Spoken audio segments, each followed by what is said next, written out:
All right, Okay. welcome to SVU Pod, Especially Heinous. I'm Gabe. I'm Tasha. We are on Season 6, Episode 4, Scavenger. Oh, This was intense. super intense. Oof. So we're going to get to the chaser. I'm going to dump it on you, and then I'm going to mentally dump it out of me. I took a video of a guy's hairline because it moved really funny. So did I! You did? Yeah! Okay. I was like, I wonder if she's clocked that as well. And I'm like, of course There she did. was no way you weren't going to notice this guy's fucking wig shift. Opening scene. 2 people are running in the park. The dude is lagging behind. This chick is running and smiling somehow. She's like, this is the best day ever. And he's like, oh my God, I think I'm having a heart attack. And she's like, it's a fucking cramp. Just keep on going, baby. She says, rest is a 4-letter word. And then I say to myself, listen to your body, says the gal that ordered wings and pasta 2 nights in a row. If I listened to my body, it would be like, why are you doing this? As I shove more garlic bread down my fucking gullet. Okay. But you know what? All of that can exist. I don't know how anybody smiles and runs at the same time. I know. really tried. I really tried for Me a too. I hot went minute through to that. be like, running, people say that they like it and people get a high from it, and I'm gonna no. Yeah. Mm-mm. As they go down this little hill, the guy is like, hold on a second. She's like, come on, Phil, or whatever his name is. He's like, no, there's a fucking baby in a stroller with a note taped on him, bitch. Not fucking doing anything. Don't shame me. Don't fucking shame me. And she's like, Okay. cool, you check it out. I'm gonna run in place. She's like, you probably put the baby here just so we would have to stop and rest. It's not a baby, it's a water bottle. Ugh. And a hoagie. Is that mac and cheese? Is that a brick of salami? So this fucking baby's crying so hard. Ugh. The woman asks if the baby was abandoned, like he fucking knows anything. Right. But the note says something way different. Now it's a crime scene, obviously. Now it's a crime scene. There are responders and SVUs on the scene. People always wonder why SVU on a scene, but they also do like little kid baby stuff too. Yeah. That sounded weird, but you know what I mean? Like if there's a missing Special child victims. Yeah. Kids are special. Yeah. Benson and Stabler are told that the baby's mom was abducted. Oh my God, every time. Who told them? Horse cop? I don't know. I didn't mean to sound like that. Ryan Whiskey in a Jar O'Halloran. Oh, He's God. heading up the scene. Oh, okay. I never know who he is. Oh my God, I called him Hot Cop. Hold on. So there are drag marks in the dirt by the path. Benson thinks the perp or perps must have had a car waiting to snag her. So Aaaaaand, or whatever the fuck his name is, finds smaller footprints nearby along the path, and there's shredded underwear. Responding hot officer, that's the Aaaaaand. In this scene, his face looks like the guy from American Psycho at the time. Did you notice that? He had like his hair all coiffed. It was interesting. His hair always looks great, but Yeah. I don't know who he is. I cannot see him. in Gabe's defense, there's friends of mine that she has met, like childhood friends of mine, multiple times and still doesn't know their names. So I'm like, oh yeah, Megan. She's like, who's Megan? And I'm like, Popovers. And she's like, oh yeah. What's the other one? The curly hair. Beth. Yep. And I'm like, oh yeah, Beth was over for the weekend. You're like, who's Beth? And she always asks so aggressively, like she's annoyed that I'm not Yes. prefacing with who this person is. No, like, I'm annoyed that you're hanging out with another friend. That's what it is. Like, who the fuck is Beth? I'm like, Beth, and you're like, who's Beth? And I'm like, Beth, she's Andy's sister with the curly hair. Oh, curly hair. Yeah. I'm like, who's Andy? Popover's husband. Popover's husband. Yeah. Yeah. I don't know why. So he says it was a super sharp blade that cut up the underwear. He thinks maybe a box cutter. They're thinking it was a rape. Duct tape was also found. Corner Warner has the baby. He's a little hungry, but he's doing totally fine. He has no signs of physical trauma, but she's going to take him to the ER for an exam anyways. A hot Irish cop guy says that the note was duct taped to the kid, probably the same tape that was used to bind and gag the victim. The note was also printed off a computer, and it was signed Rupert Daniel Kilmore, and it's a fucking poem. Ew. I know. It reads, "The mean man has a monster in his head. Find him by tomorrow or my mommy will be dead." Fucking Walt Whitman over here. Oh my God. This is some fucking incel. I identify as the Joker fucking Yeah. trope. Mm-hmm. Don't wake the wolf or whatever. And you're like, what wolf? when we get into this chaser, I was going back and forth about it being appropriate because I'm like, oh, this guy was really scary and terrorizing people and like killing people. But I'm like, but he's such a fucking dork too. Oh, Yeah, I want to highlight what a know. fucking dork this guy is. Absolutely. Like not even like there's Yeah. not a word that it's just like I gave myself a nickname because I'm fuck you. Yeah. Fuck. Okay.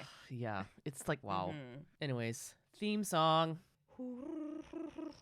In the precinct, the gang goes over the details. Cragen wonders if the perp has an issue with all mothers or just the one that was abducted. Munch wonders when the deadline really is and when the countdown started. Is it midnight tomorrow or midnight tonight? And this made my fucking ADHD brain fucking collapse and crawl into a corner. Right. Mm-hmm. At best, they have 13 hours. Cool. Great. Right. Stabler says the prints on the stroller don't match anyone in the system. Toots says that there's nothing in missing persons. And Stabler says if there's a husband, he might not know until he gets home from work. So all they have is the stroller and the baby. So they're going to use the gift registries, my mortal enemy, apparently, that have listed the stroller the baby was left in. Cragen wants them to get the baby's photo out in the media as a found baby, but with zero details. Toots says that the only prints on the note are from the jogger who found it. Munch says that the only Rupert Kilmore in the area is in Staten Island. And I'm like, obviously this is a pen name because Kilmore. Like, come on. But let me find out it's a different whatever. But they got to go check it out. Over at Kilmore Time Sales and Repair, this guy's taken full advantage of his last name because he calls his watch and clock business Kilmore Time. Mm-hmm. Guilty. Yeah. Guilty immediately. Yeah. They always do that. They throw in somebody that is like absolutely the person, but isn't. Yeah. I have a murder-based name and watch and clock business, and I make terrible jokes. Benny and Stabes find this dude fixing a watch, and I hate him the whole time. Benny's like, you got a sec? And he's like, 60 every minute. Jail, prison, execution. I don't want any more. That's straight to it. They show this guy the note with his name on it, and he insists they have the wrong Rupert Kilmore. And he's like, based on this, I'm actually Rupert Kill Less because Tasha. that was the last straw. They take him in. He didn't say that, did he? I wrote that. No, he didn't. Oh God. The phone rings, so they don't take him in. That was a hilarious addition to the script that I gave. The phone rings. It's a call from a man wondering if the cops were at the shop. And Rupert tells him, yeah, and the person hangs up. Rupert tells the detectives that the man on the phone told him to tell them the facts. And they're like, okay, what are they? And he's like, I don't know anything. And Benson goes, what? You mean facts? F-A-X instead of facts? Just as the fax machine starts printing off a message. I'm so glad we did that. That makes it even more puzzly. Mm-hmm. So here's the message. It's another low poem. Once there were some cops so dumb, it took them hours to get clue number 1. Mommy's running out of time, so the answer is written above the rhyme. This is like Saw and a Wisconsin Dells escape room all at one time. Saw and Dude, Where's My Car? It's just terrible. Well, above the rhyme, the header of the fax says Jiffy's Copy Center. Fucking wheels up. We got to get out of here. Bye, you fucking dork.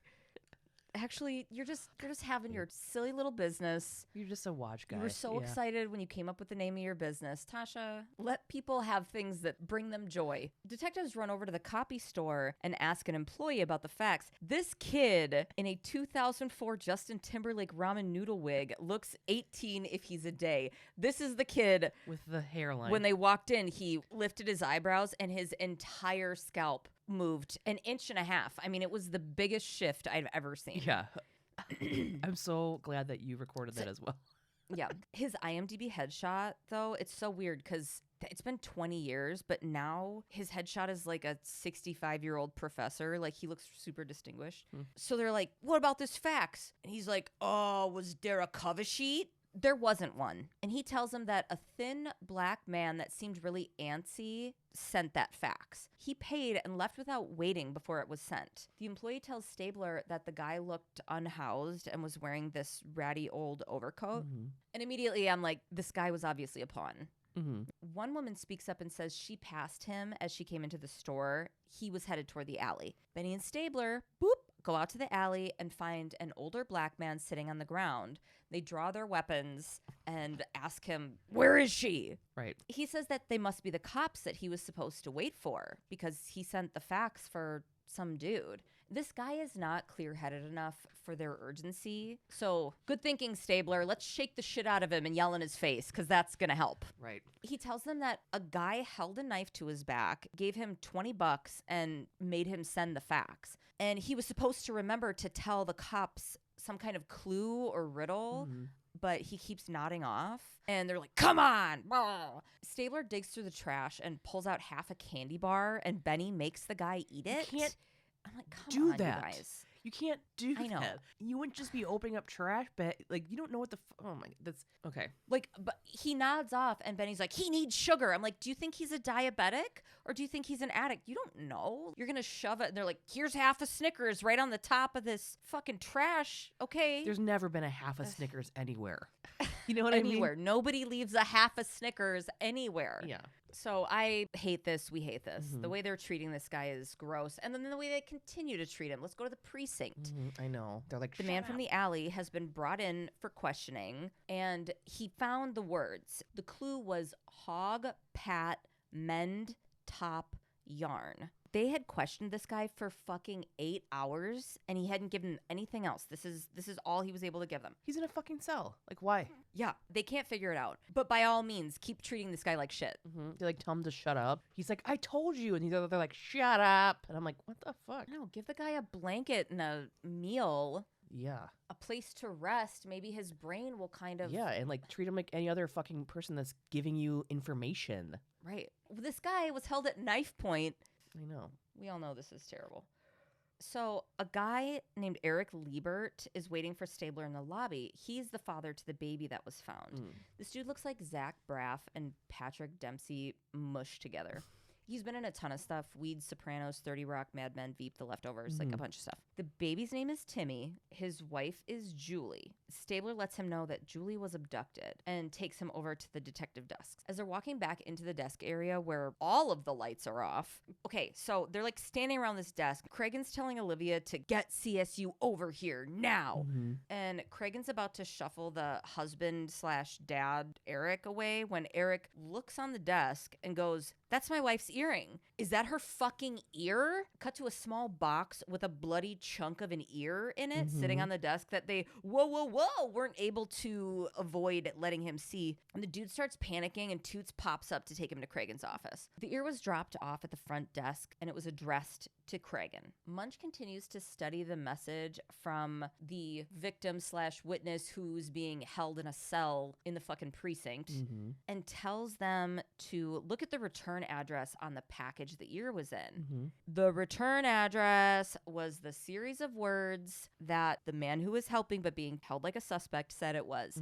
Fucking cow horn, Hog. 30 Rock. Yeah. What was it? Hog, pat, men, top, yarn. A new poem was sent with the ear. Julie was so sad to hear you were late. Keep us waiting again. She'll meet a much worse fate. Oh, God. So Munch thinks that the series of words that the guy gave were an anagram, and he was correct.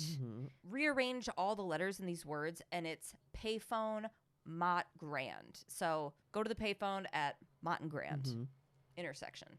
Benny and Stabes get to the corner with the payphone, and they notice all of the windows that are overlooking where they're at, which give a point of view for someone to be watching them. Benson doesn't find anything in the booth, but on top is an unmarked envelope with another note. You're running out of time. MMCXXXII. So Stabler's like, oh, those are Roman numerals. I think about the Roman Empire a lot. Anyway. And Stabes is like, military time. I was a Marine. 21:32, which is 9:32 p.m. It's the time the call could have come in on the payphone. They missed the call by an hour, so Benny picks up the phone and puts in whatever, the operator person, and she's like, I need a dump of all the fucking calls made to this phone, specifically 9:32 p.m. Cool, we can get that information.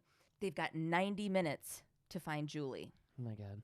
Benny and Stabes bust into an apartment, guns drawn. There's a congratulations banner hanging in it. The lights are flickering, and there are studio lights set up everywhere. Oh, Julie is hanging with a sheet wrapped around her, and her mouth is duct taped shut. The note reads, "Sorry, you are too L8." Whatever. It's like, you're too late. Consolation prize inside. Unwrap and enjoy. Ugh.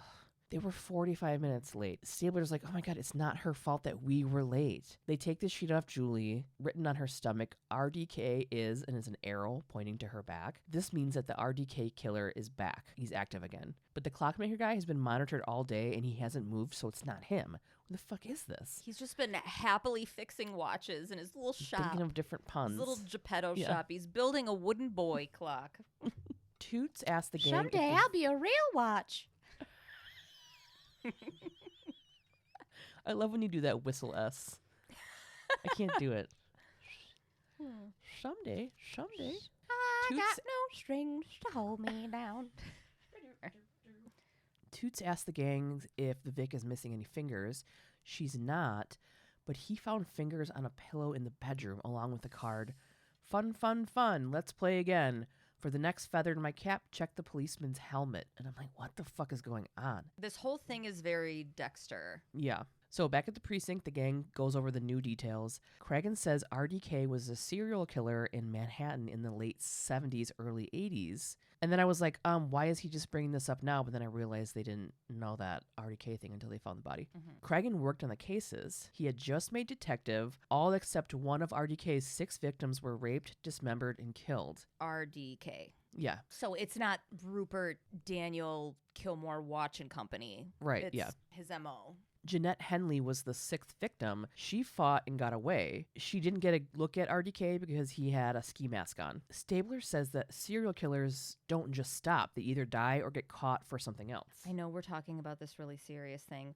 I am so distracted this episode by Stabler in this Hanes heather gray long sleeve crew neck. He wears it the whole time because they don't change or sleep or anything. Oh, that's right. Yeah. And I was really into it. He just looked really good on him. I didn't notice, which is weird. You didn't notice? I just think he always looks good. Maybe that's why. I don't know. I don't know. There was something about it, and I liked it. Sleeves push up and all that stuff, you know. He had the sleeves down. He pushed the sleeves up. It was very versatile, and it was crisp at first too, which I really enjoyed. Okay. Yeah. It's starting to sound creepy, so keep going. Sure. Cragen wants records pulled for men arrested after Jeanette's attack and got paroled in the last 6 months. Toots wonders if they're dealing with a copycat, but Cragen says that RDK used to leave letters and riddles for police with a distinct mark that was never released to the public. The same symbol was found on the note that Toots found with the fingers. The first victim in the 70s lost an ear and was hanged, like Julie, the victim earlier with the baby in the park. The newest victim, Gloria Durham, is the owner of the loft Julie was found in. Gloria is a 35-year-old single mom and a freelance photographer. She didn't show up for a photo shoot at 6 p.m. yesterday, but did make the 5 p.m. appointment earlier in the day to meet with a man named Eddie. Another appointment with him was found in her date book a week before for a consultation. Cragen wants them to track him down. Munch is at a computer. He wants to know how the first original second victim died. Cragen says she bled to death after being stabbed over 100 times in 4 days. Jesus Christ. Right now, Gloria could be getting tortured. They're trying to figure out which cops wear helmets. Like, duh, horse cops, but Munch figures out that the policeman's helmet clue is talking about a flower. Cragen thinks they want them to find this flower. Because there's a flower called the policeman's helmet. Helmet. It was so cute the way Toots, they were like, policeman's helmet, blah, blah, blah. And Toots is just like, police don't wear helmets, they wear hats. That's right, Toots. They do. Let's see. Police's uniforms aren't green, they're blue. Yeah. It's true, buddy. You got it, Ice. Police don't wear helmets, they wear hats. Somebody give this genius a fucking juice box. Good job, buddy. Here, this is a special pin from the captain himself. Oh my God, I thought you paused because you didn't laugh after my juice box thing, and I thought it was really funny. But then you moved, and I was like, oh my God, she didn't pause. It wasn't funny.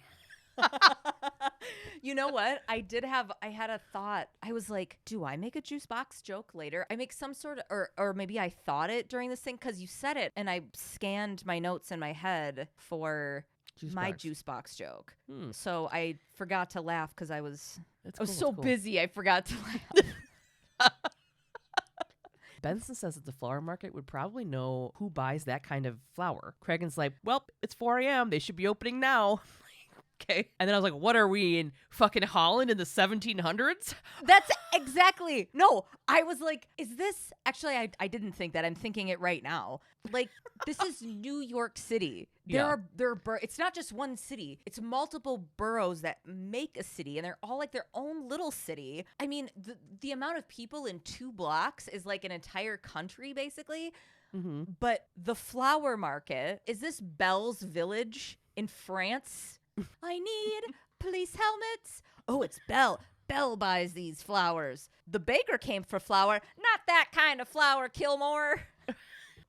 Now we're at the florist. Betty and Stabes are trying to talk to the guy at the shop, but he is stressed out about a wedding at 3, and he says he cannot talk and walks off demanding Raoul find his fucking baby's breath now. He's wearing an ascot and is basically the character Cam from Modern Family. He's that gay trope. He's doing the birdcage.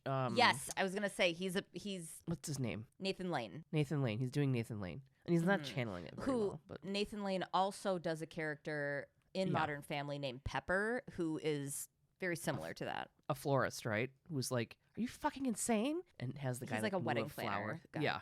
Yeah. Mm-hmm. So Stabler's like, stop, and gets his attention. Because everybody loves a loud, hot man, I guess. They ask if we do. Fucking God. Yeah. They ask him if he's gotten any orders for a policeman's helmet. He had gotten one that morning, and it was paid for with a credit card. Stabler's like, great, pull that shit up now. The flowers were paid for by the victim Gloria Durham's credit card, and the order hasn't been delivered yet. Benny and Stabes stand at the delivery address. It's a vacant lot turned community garden, not a residence.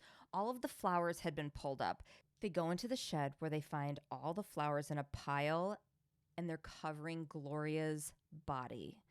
She's dead with multiple stab wounds. Stabes is pissed because they were supposed to have more time. This guy's not playing by the rules. Mm-hmm. He's a murderer. He's a murdering psychopath. Yeah. Another clue is drawn on the bottoms of her feet, like little pictures and stuff. I'm sure we'll find out. It's a riddle, basically. It could be a map to another dead victim. They also find today's paper in Gloria's hand with a note from RDK that says B3 ? How many women do I have to screw to make A1 above the fold? Which is, he can't believe he wasn't on like the front page headline news. Right. Dude wants to be famous. So give me the attention I'm looking for. Benny Stabes, Corner Warner, and a few dead bodies are in Corner Warner's office. Corner Warner says that the 2 new victims had not been raped. Rape, dismember, kill was his MO 25 years ago, but a lot could have changed for him physically in that time. Mm-hmm. There was semen found back then, but no DNA testing, and they didn't keep any samples, I guess. I think it's wild that they kept any samples like that and kept them for so many years. And not knowing that there was going to be DNA testing later. Not knowing about science coming. Yeah. Gloria was stabbed 132 times, like the original second victim from before in the 70s, but Gloria's throat was slit, and the stab wounds were inflicted post-mortem. He could have used a scalpel. Stabes thinks he might be switching things up to throw them. Mm-hmm. They're going to pull the original case file and interview Jeanette, RDK's surviving victim. In the apartment of Jeanette Henley, Jeanette is a smartly dressed older lady. She reminds me of Barbara Corcoran from Shark Tank. Do you know who I'm talking about? Mm-hmm. The short-haired blonde lady. She's telling the detectives her story. She says that a knife was stuck in her throat and she was drugged into an alley and raped. He was telling her how she was going to die. He had gasoline in a soda bottle that he started pouring on her, and she grabbed the bottle, splashed it in his eyes, and ran away. She knew it was RDK when 3 days later she got a poem in the mail called ode to the one who got away.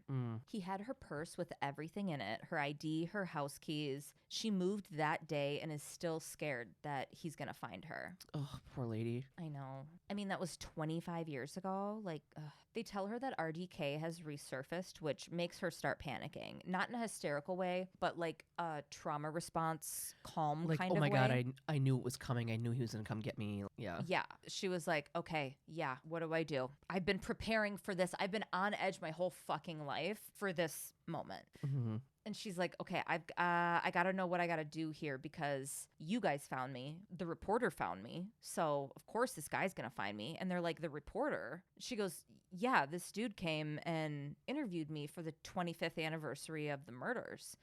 Benson says that she never saw that article. And Jeanette's like, you know what? Come to think of it, neither did I. She still has the card he gave her. He was polite and told Jeanette that she reminded him of his mother. She had shown him the poem she got from RDK during the interview. The card is for Blaine Lawson from the New York Examiner. Jeanette's going to go stay with her sister in Queens while these guys go and fucking figure this shit out. I feel like if the guy knew where she lived, he's going to know she has a sister in Queens. I know. I'm surprised they weren't like, we'll protect you. Right. Cabot comes out of a plant from behind her. She's just a fern wearing glasses with Just bangs. like, we can't afford it, you guys. And then she goes back into witness protection. At the newspaper office, Benson and Stabler are talking to a main editor dude at the paper. This guy. He says Blaine Lawson does work on the paper. He responds to them. He's like, yeah, we got a Blaine Lawson on staff. Yeah. Like, scream. Rewrite that. It's crap. So, like, while he's talking to... I'm a newspaper guy. You see this pencil behind my ear? It's been there for 40 years. So they got a Blaine Lawson. Yeah, this guy tells Benson Stabler that Lawson always brings him the fucking stories and he is rad. Stabler tells him that Lawson was working on an RDK paper, and the guy's like, oh, he never told me that. The editor calls him over to speak with Benson Stabler. So Lawson is black. He's like, Lawson. He stands up from like 30 feet, like 10 cubicles down. Yeah? Yeah, boss? And Stabler's like, what? That's him? He's like, never mind. Yeah, so they're actually looking for a white guy, mid-40s, short, pasty, thick black rimmed glasses. I'm like, oh my God, this sounds like my type. Just kidding. Not really at all. It's the George editor. Costanza. Yeah. He's like, don't, I'm getting ready for soup season or whatever it was. Oh my God, now we're fucking doing Seinfeld. Okay. The editor says that it sounds like a researcher that works down in the, quote, morgue named Humphrey Becker. These pretzels are making me thirsty. Sorry. Oh, that was so good. You're so good. I love you. Oh, I'm sweaty. Oh, mom's spaghetti. Why can't we think of our own funny things? Like, why? I don't know. I'm like, remember on SNL? And you're like, So down in the morgue, Benson finds an X-Acto knife that's used to cut shit out of the paper, and it's stuck on a board with articles all over it. A woman comes by and asks if she can help them. She tells him that Humphrey is on vacation that week. Benson asks her what he's like to work with. She says sarcastically, oh, a real inspiration. She tells him that he is a constant reminder to not get stuck down here for 20 years, and calls him a miserable person that doesn't say shit, is always staring, and creeps her out. Benson asks what he's doing on vacation. That's such a weird question to ask, by the way. Like, how would she know? She just said he's creepy and weird and stares all the time. She's Yeah. like, hey, man, what are you getting into on your break? Yeah. Anything fun? Anything fun and not weird that We I had a want to know about? Big, long conversation about where... Yeah. She says he's probably just being weird and alone and working on his puzzle books he's obsessed with. Puzzles, you say? Oh, really? Back at the precinct, there's a whole call center going on. Even Wong is there. Cregan gives Wong the rundown of the deets in the perp. Wong's like, yeah, he loves puzzles. And I'm like, cool, glad you're here. Like, usually he doesn't say something stupid, but whatever. Huang says that the puzzles give the perp a smug sense of victory and that he probably has low self-esteem, and that by making the clues for the cops to solve, he's absolving himself of any responsibility for the murders. If they die, it's the cops' fault for not being on time, not his. The music gets all swelly, and Munch says, I got something. One of the drawings on the victim's feet is a skunk with smelly lines. Munch thinks that it means ascent. And then there's a picture of an oar, as in the thing you used to paddle a rowboat with. It's centaur. Center. Oh my God. I'm more like, it's a centaur. Okay. I know, that's what I thought too. The way that they go through, whoa, figuring this out, they had it all written up on the board and they're all like puzzled staring at it. And then all of a sudden it all comes together. Right. Okay. Munch keeps going. There's some waves on the feet, and it could be an ocean or a sea next to a drawing of a cross. And I was like, oh my God, it's Rock of Ages, that classic picture. Wong says, oh my God, no, that's not a cross. It's a lowercase t. And I'm like, that's what I've been telling you guys forever. Darla's like, it's a cool sword. Yeah, it's a lowercase t. It's seat. C, you're by the sea. T, seat. Yeah. And there's stick figures and stripes. Toot says it's a con. Wong and Cragen point out that with the drawing of chain links and then a drawing of convict, it means Lincoln Center. This is the worst puzzle thing I've ever. I hate it. I hate this fucking guy. They got to pull some fucking manpower to search the thousands of seats in the Lincoln Center. Cut to Benson and Stabler bust into Becker's apartment. They get inside and see that he has an extensive mystery novel collection because he's a fucking dork and he thinks that makes him special. It doesn't. Everybody loves mystery novels, and it looks like he steals from libraries and has humidifiers set up to preserve his stolen mystery novel collection. I don't know why I'm talking like this. I'm like mad. Okay. Yeah. Letters from the publisher are pasted all over the walls of a room. They're all rejection letters. And funnily enough, all the closets have no doors. Benson super insanely quickly finds one letter on the wall among thousands. I mean, it's wallpapered in there with these rejection letters. And she's like, oh my God, here's one. It's for a book proposal for a novel of RDK. Can't. Like, oh my God, a super bright yellow poncho that nobody saw when they're trained to do that. Okay. But I found it. It's a rejection letter from 2 months ago. Whoa. Our perp is a coin collector. Look at this quarter I just tripped over in fucking Times Square. Tripped over. Whoa. Fucking Kilmore pops in. He's like, did somebody say time?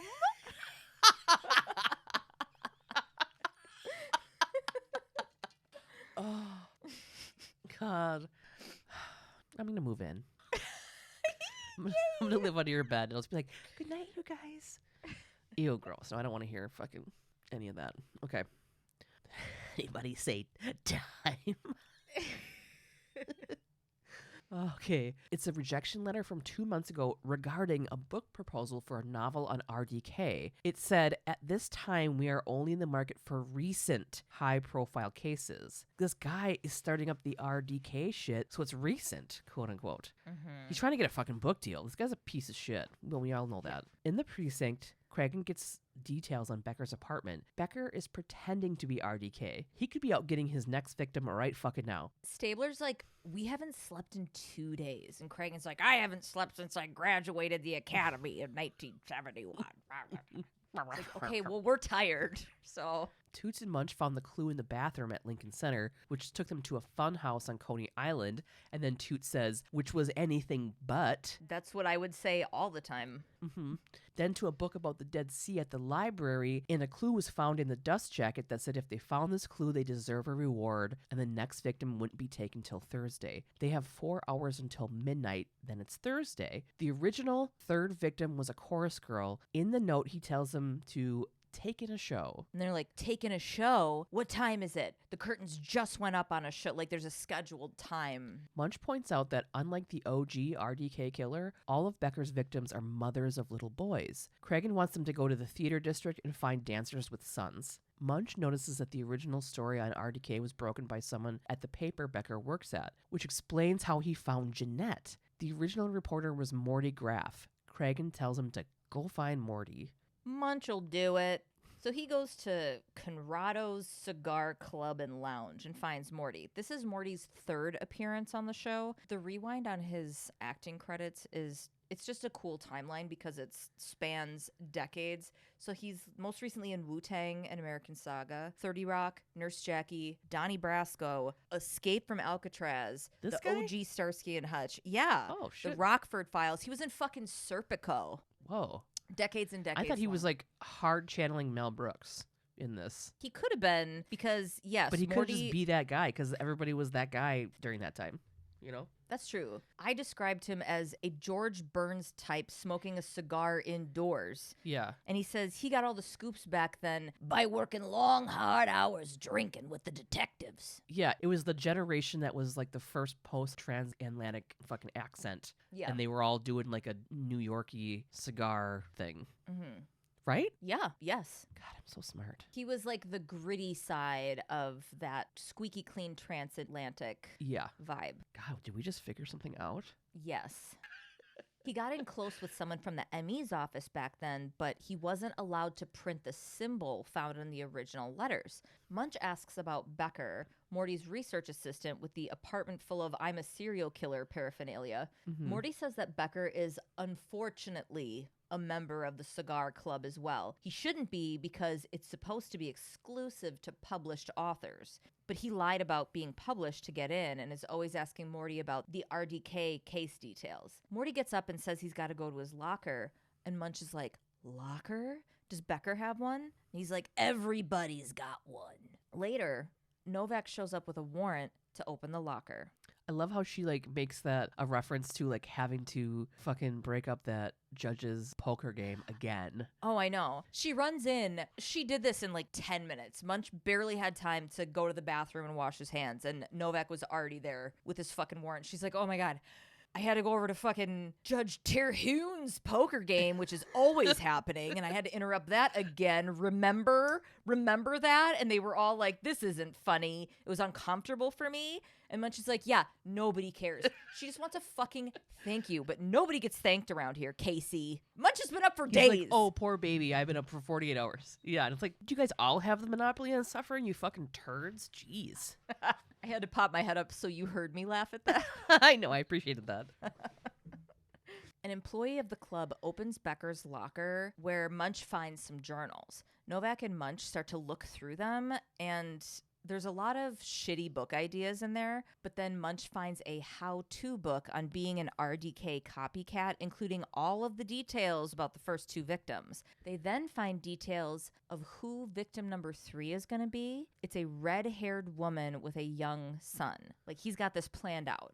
Mm-hmm. All right, well, backstage, fucking Broadway. Benson and Stabler find who is supposedly going to be victim number 3, and her name is Red Watts. They tell her she needs to go get her son. I love that we just were talking about the transatlantic thing, and she's like, hey, fellas, I'm Red Watts, and I'm about to go on stage at Broadway.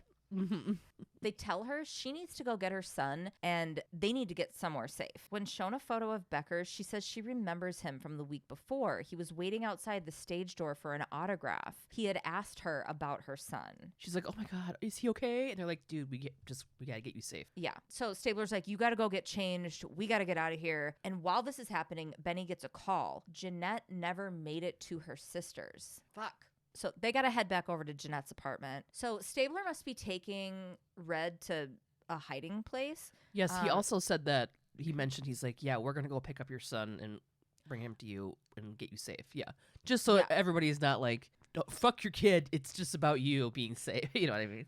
So they split up. Benson didn't wait. I don't know why she would go there by herself, but she goes to Jeanette's apartment alone. It's completely trashed. There's broken shit everywhere. So she calls for backup over the radio. The music isn't swelly at all, so none of us are nervous as Benny goes deeper into this fucking apartment, even though she could totally wait a second for the backup that she just called. She police sidesteps into Jeanette's bedroom, where we see a human-shaped pile of floral comforter on the bed. Mm-hmm.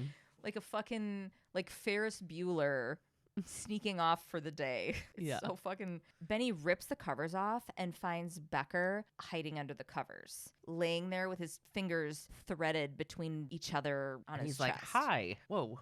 I'm going to finish this scene and then we're going to sidebar on this guy. But he tells Benson that he needed a place to stay since they were all over his apartment. He assumed it was fine since Jeanette's place was ... vacant. Benson asks where Jeanette is, and he tells her, she's a little buried at the moment. Like a total fucking creep. Nobody has time for this shit. Nobody has time for you. No. Nobody cares about your fucking hopes and dreams, guy. Like... Shut But up. it's like hanging on every word. This is feeding everything that he wants. Okay, so this actor playing Humphrey Becker is Doug Hutchison. He's had many iconic roles in movies from the 90s, A Time to Kill, Con Air, The Green Mile, but who fucking cares? He's a predator. In 2011, he got Courtney Stodden's parents to sign a legal consent form so he could marry them. Hutchison was 51 and Stodden was 16. They divorced in 2020. Stodden, who uses they, them pronouns, has since come out and spoken really openly about their experience. Kind of remember this. Oh, yeah. We've touched on it before. Courtney Stodden, you said? Yeah, that's how I found out they use they, them pronouns because somebody reached out because I was using she, her pronouns That's right. and talking about them. So they divorced in 2020. Firstly, when they initially got married, we all treated Courtney like shit and slut shamed them when they were a child being manipulated and abused by the adults in their life, not protected by the other adults in their life, being fucking groomed by this 51-year-old dude. Mm-hmm. Hutchison also wrote a memoir after the divorce, and I was so deep in a rabbit hole and I read a bunch of excerpts. It is an incel handbook. Oof. It is so fucking pathetic and embarrassing and What is it? gross. What is it?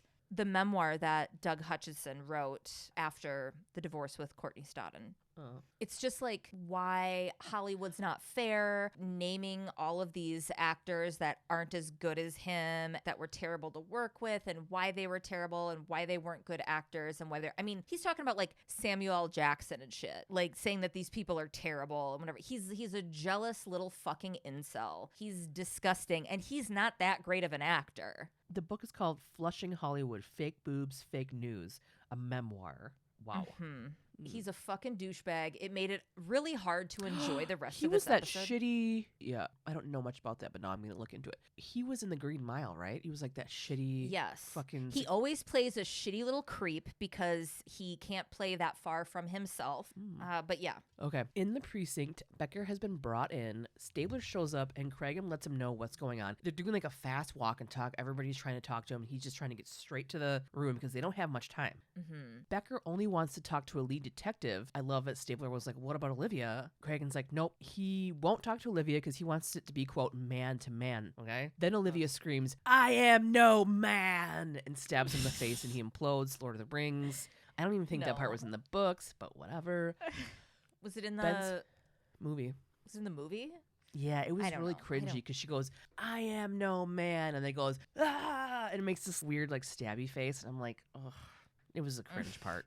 Benson says that Becker bought an oxygen tank on his credit card like just a little bit ago. Becker buried Jeanette alive with a tank with 15 hours worth of oxygen in it, and it's probably about half gone. Huang is outside of the interview room. Huang lets Stabler know that victims 4 and 5 are safe and tells Stabler that, wait, don't go in, we need a game plan, and Stabler says there's just no fucking time. Stabler goes in the interview room and asks Becker where Jeanette is. He had his head on his arms like he was sleeping and was like, what? Oh, geez.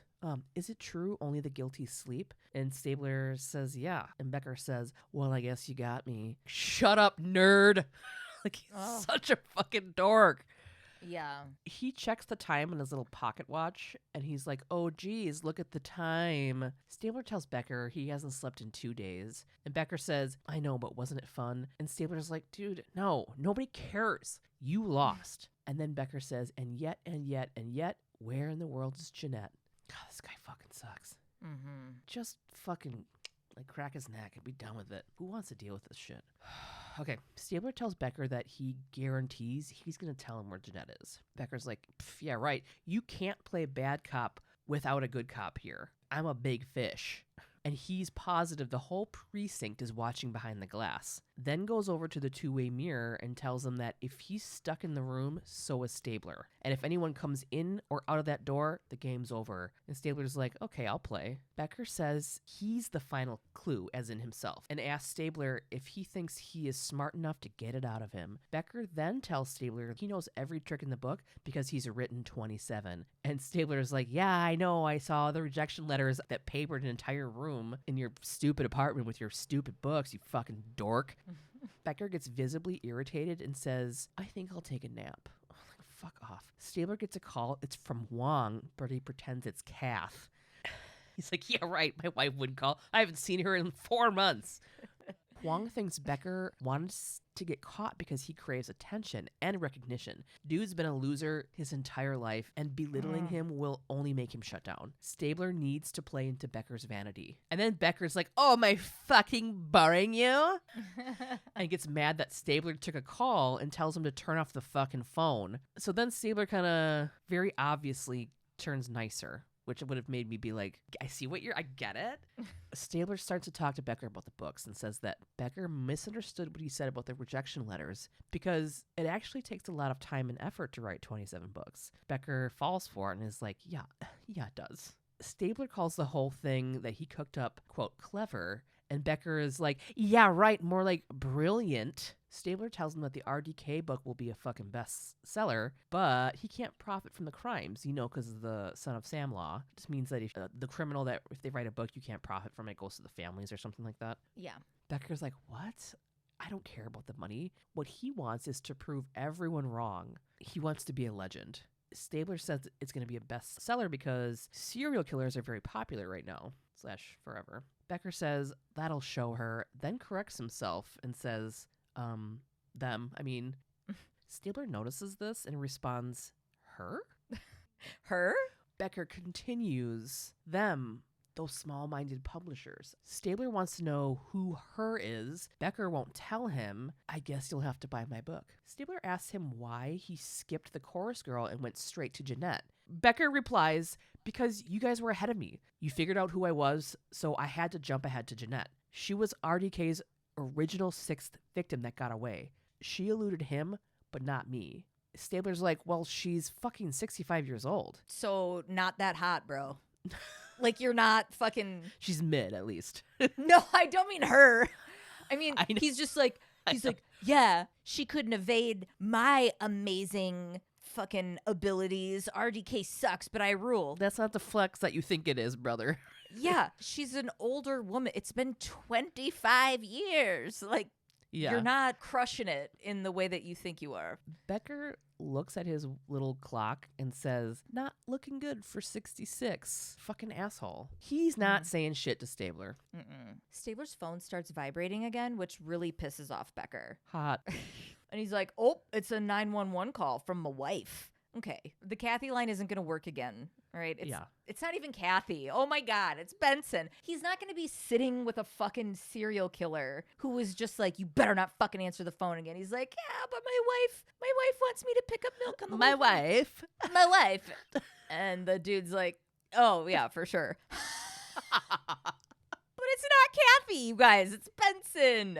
She tells Stabes that she talked to Novak. If Becker tells them where Jeanette is, then Novak's going to take the death penalty off the table.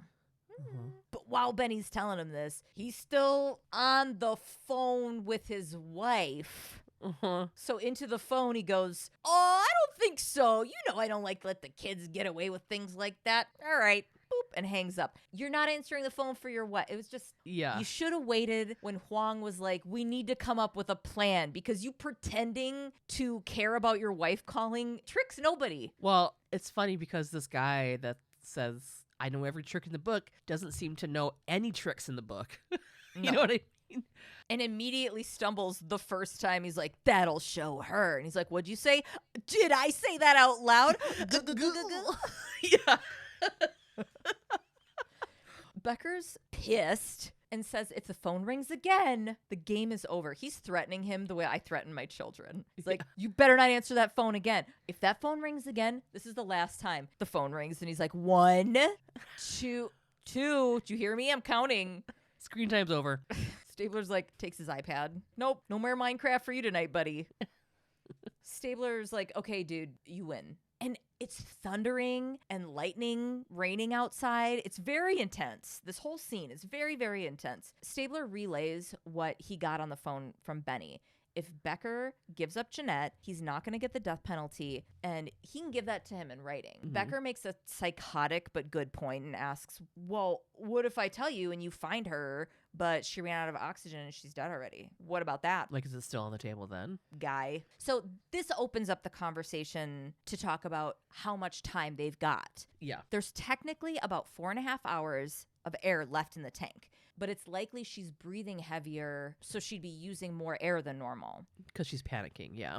Mm-hmm. Stabler tells him there's no reason for him to do this to Jeanette, and Becker goes on about how scared she must be. I wonder if her eyes have adjusted to the dark and she can see the oxygen gauge going down. Stabler twitches a tiny bit and then full Zsa Zsa Gabor open hand slaps Becker across the face. Like... It was amazing. Also, Stabler going in there, Huang calling him and being like, Stabes, you can't get mad and be crabby at him. I know he's really irritating and you want to throat punch this guy. And that's what you always do, no matter what. But you've got to pretend that he's super cool and interesting. Yeah. You need to be in there stroking his ego. And Stabes is like, got it. Hang up. The guy's mildly irritating him and he's like, whoosh. Yeah. And that's when I thought, isn't Stabler supposed to be going in front of the board for straight up shooting that perp just like 5 minutes ago? Remember when he busted into that room, didn't even look around and shot? And he's like, here's my gun. I know the drill. I killed a guy just now. But no, Jeffrey's lost her job for having sex. Yeah. Cool. Cool. Anyway, he tells Becker he better tell him what's up or he's going to choke the fucking life out of him. They're nose to nose, just spittling into each other's mouths. And dude's got his hand up like, oh, I wasn't expecting this at all. Like, what? Oh, hand. You're not supposed to hit me. Stave's like, I'm going to fucking choke the shit out of you. And Becker's like, do it. He's like, blah. Stabler fucking chokes him into a headlock. Mm-hmm. He's like, you're going to tell me where Jeanette is, you freak. Cragen and Huang bust in the door to pull Stabes off of Becker. Cragen pulls Stabler out of the room, and Stabler's like, let me at him. Live 5 minutes with them. Come on. And Huang stays behind to talk to Becker, which kind of should have been the original thing happening. Yeah. Becker tells him, oh, he brought in help. Game's over. I'm taking my ball. I'm going home. And Huang tells him, actually, he didn't break the rules because we came in and he didn't ask us to come in. I'm a doctor. I'm here to help you. Right. So Becker's like, yeah, I guess that's true. He didn't, whatever. This is this kind of serial killer thing where it's like, these are rules. This is whatever. So Huang fucking whoop, whoop. All the tricks in the book. Didn't catch that one. So Huang's taking the guy's vitals. He's like, are you okay? He's taking his vitals. He's got his hand on his wrist and starts asking about Jeanette and if she was dead when Becker buried her and shit. And Becker's like, no, she was still alive. Kicking and screaming. Yeah. Huang tells him he believes him. And that's when Becker pulls his arm away and tells Huang he knows he's using a poor man's lie detector test. You trying to interrogate me, detective? Because he's taking the pulse and he's asking him questions while he's doing it. Like it was. Because it's an old school He's taking method. the pulse. He's doing the things. He's taking the pulse. He's feeling. He's like, oh boy. He's looking at his eyes, looking at his pupils. Oh boy. His heartbeat's accelerating, and I can tell with my fingers. I don't know if I love us or hate us. Can it be both? I think it has to be, yeah. So he's like, hey, give me my wrist back. Are you trying to interrogate me, detective? And Huang's like, I'm not a friggin' plebe-ass detective, dude. I'm a doctor with the FBI. And flashes his badge, which was hot. Mm-hmm. This gets Becker interested, asking if Huang was brought in to profile him. Oh, God. You know, he's like, wow, FBI? For little old me? Yeah. What are they saying about me? What are you, like, getting? What's your vibe? What am I, like, putting out there? Like, can you read auras? I bet you mine's, like, oh, my God. Should green. we do my star chart? Yeah. Right. Okay, so Huang knows how to play this game. Mm-hmm. And he's like, there's a whole team looking into you, buddy. This gets Becker excited. What are they saying about me? And Huang goes, they think you're impotent. No. It's like, not me. I don't. I told him probably not. I totally don't think you have a soft dick, buddy. You have the hardest dick ever. They said that, and I was like, you sure about that? This guy's a goddamn walking hard on. I've never been more sure of anything in my life. Jeez, third leg over here, this guy. That's how I do my job. That's why I came in to talk to you. Because I was like, you guys are wrong. This ain't no squishy dick dude in here. This guy is awesome and fully erect. Dick for days. Is your middle name Richard? Is it Richard? Becker is already offended and says, why did they say that? Why did they say that? When he said why, he pronounced the H really hard. Why? He goes, why did they say that? Wong tells him it's because he mimicked RDK but didn't rape the victims.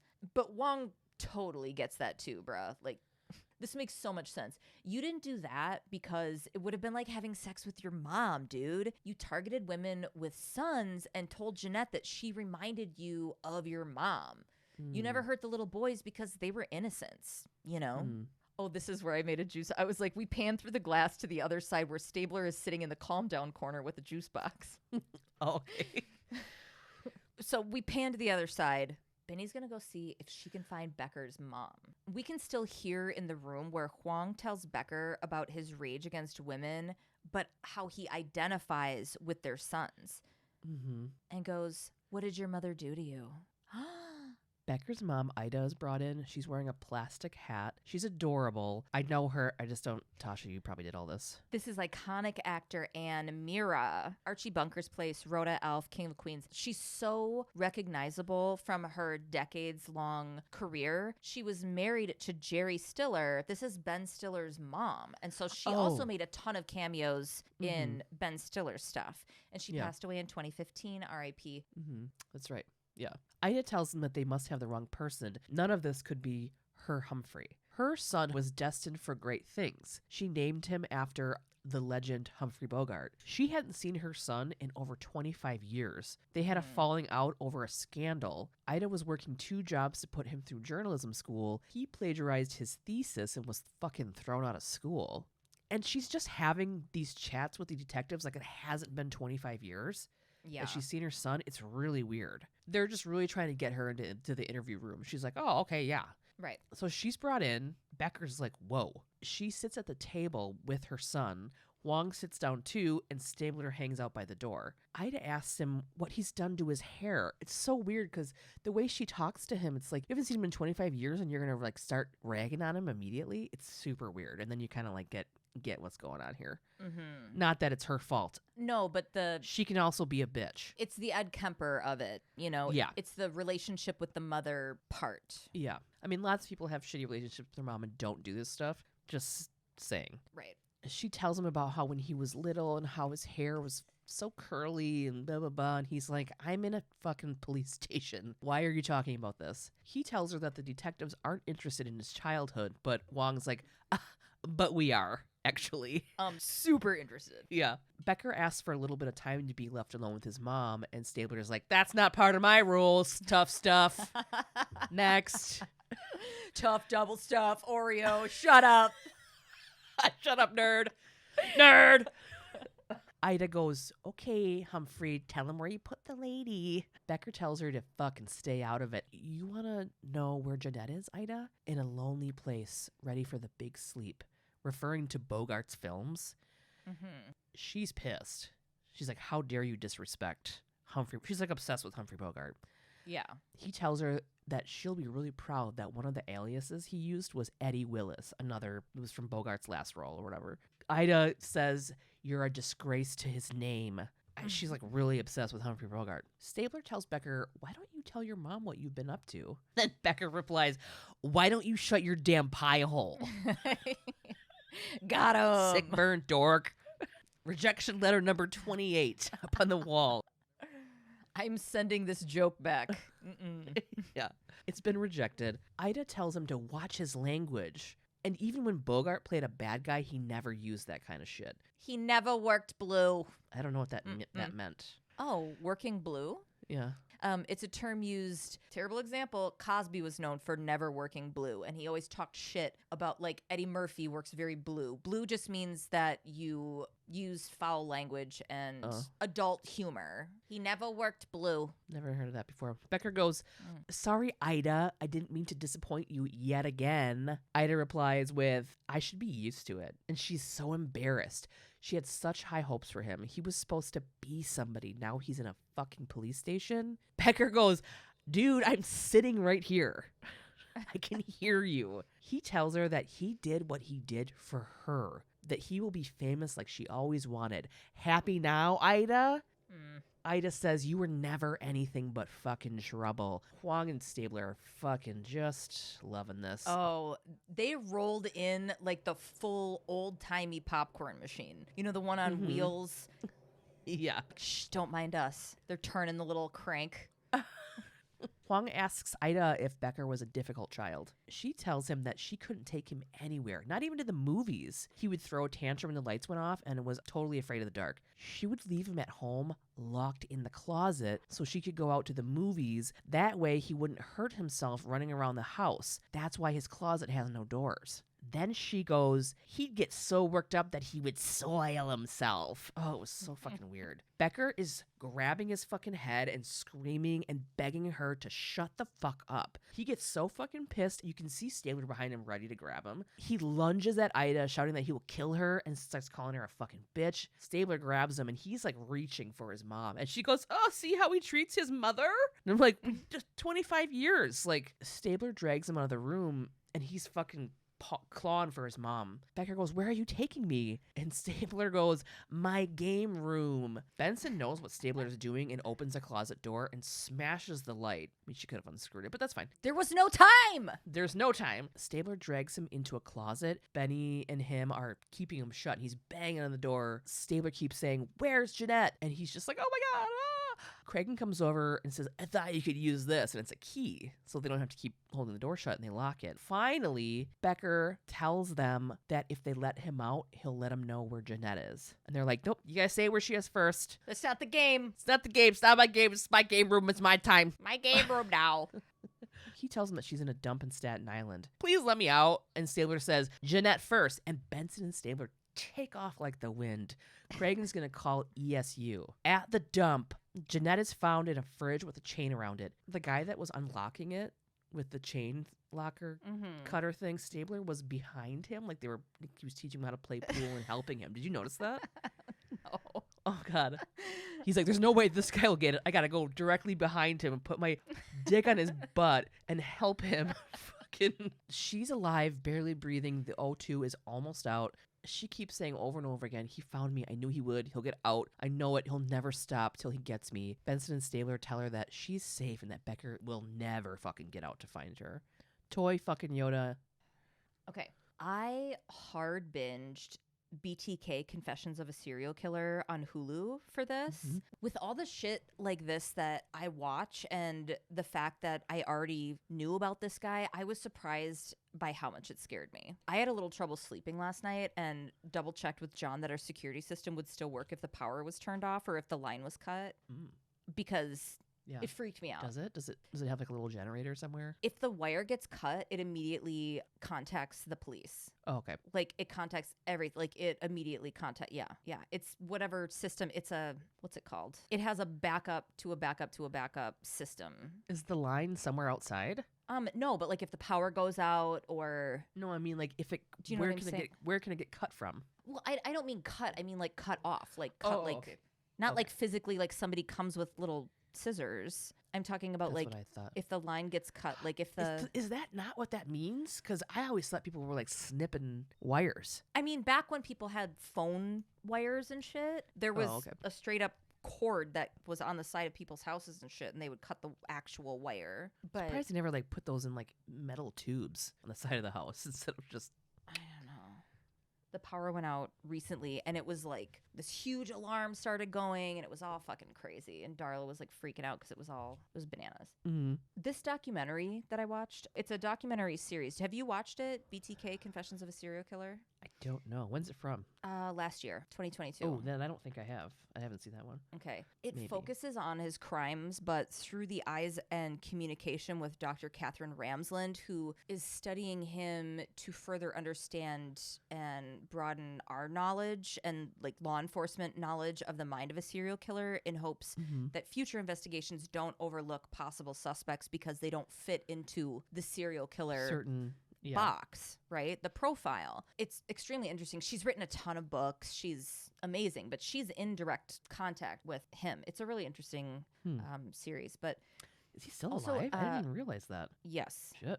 Also, any conflicting information I found, because always when there's a huge story that's kind of everywhere, there's going to be conflicting information, which of course I found. I deferred to the doc series because this doctor has done actual deep research and not the rest of us research. Oh, sure. Okay. Google. Yeah.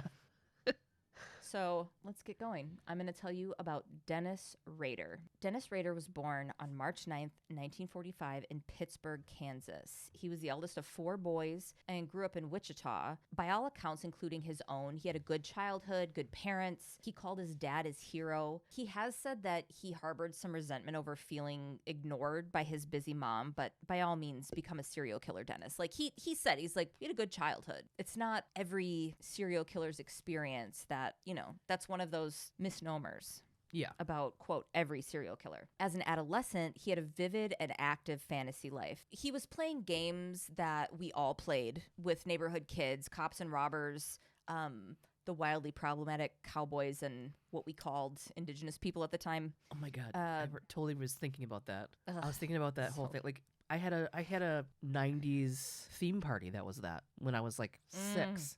The cowboys were always the heroes. Like, it's indoctrination and fucking whitewashing. And when you know better, you do better. And here we are. Mm-hmm. But yeah, fucked up. Mm-hmm. So they would play these games. And these games usually consisted of opposing teams. People get captured and tied up and pretending and whatever, shooting out, whatever. The difference that Dennis noticed was that the getting tied up or doing the tying up parts were sexually arousing to him.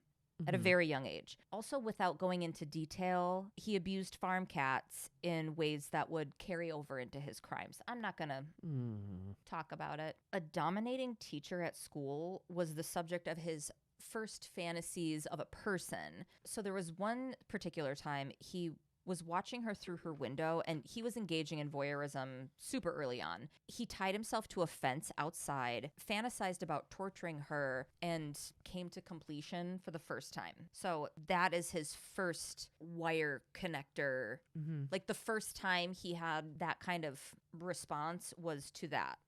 So it really set some shit in stone. He also had a very specific core memory of his mother that stood out a lot to him. She was cleaning the house and reached under the couch and got her ring caught. She was in a bit of a panic and called for young Rader to get his dad because she was trapped. And she's like, oh my God, my fucking ring's stuck. Help me. And she was in an awkward position, so she couldn't really move. And he realized he was turned on by this, the panic that she seemed to have, the fact that she was restrained. These instances between the teacher window thing and this thing with his mom seemed to be a big part of the base for everything to come.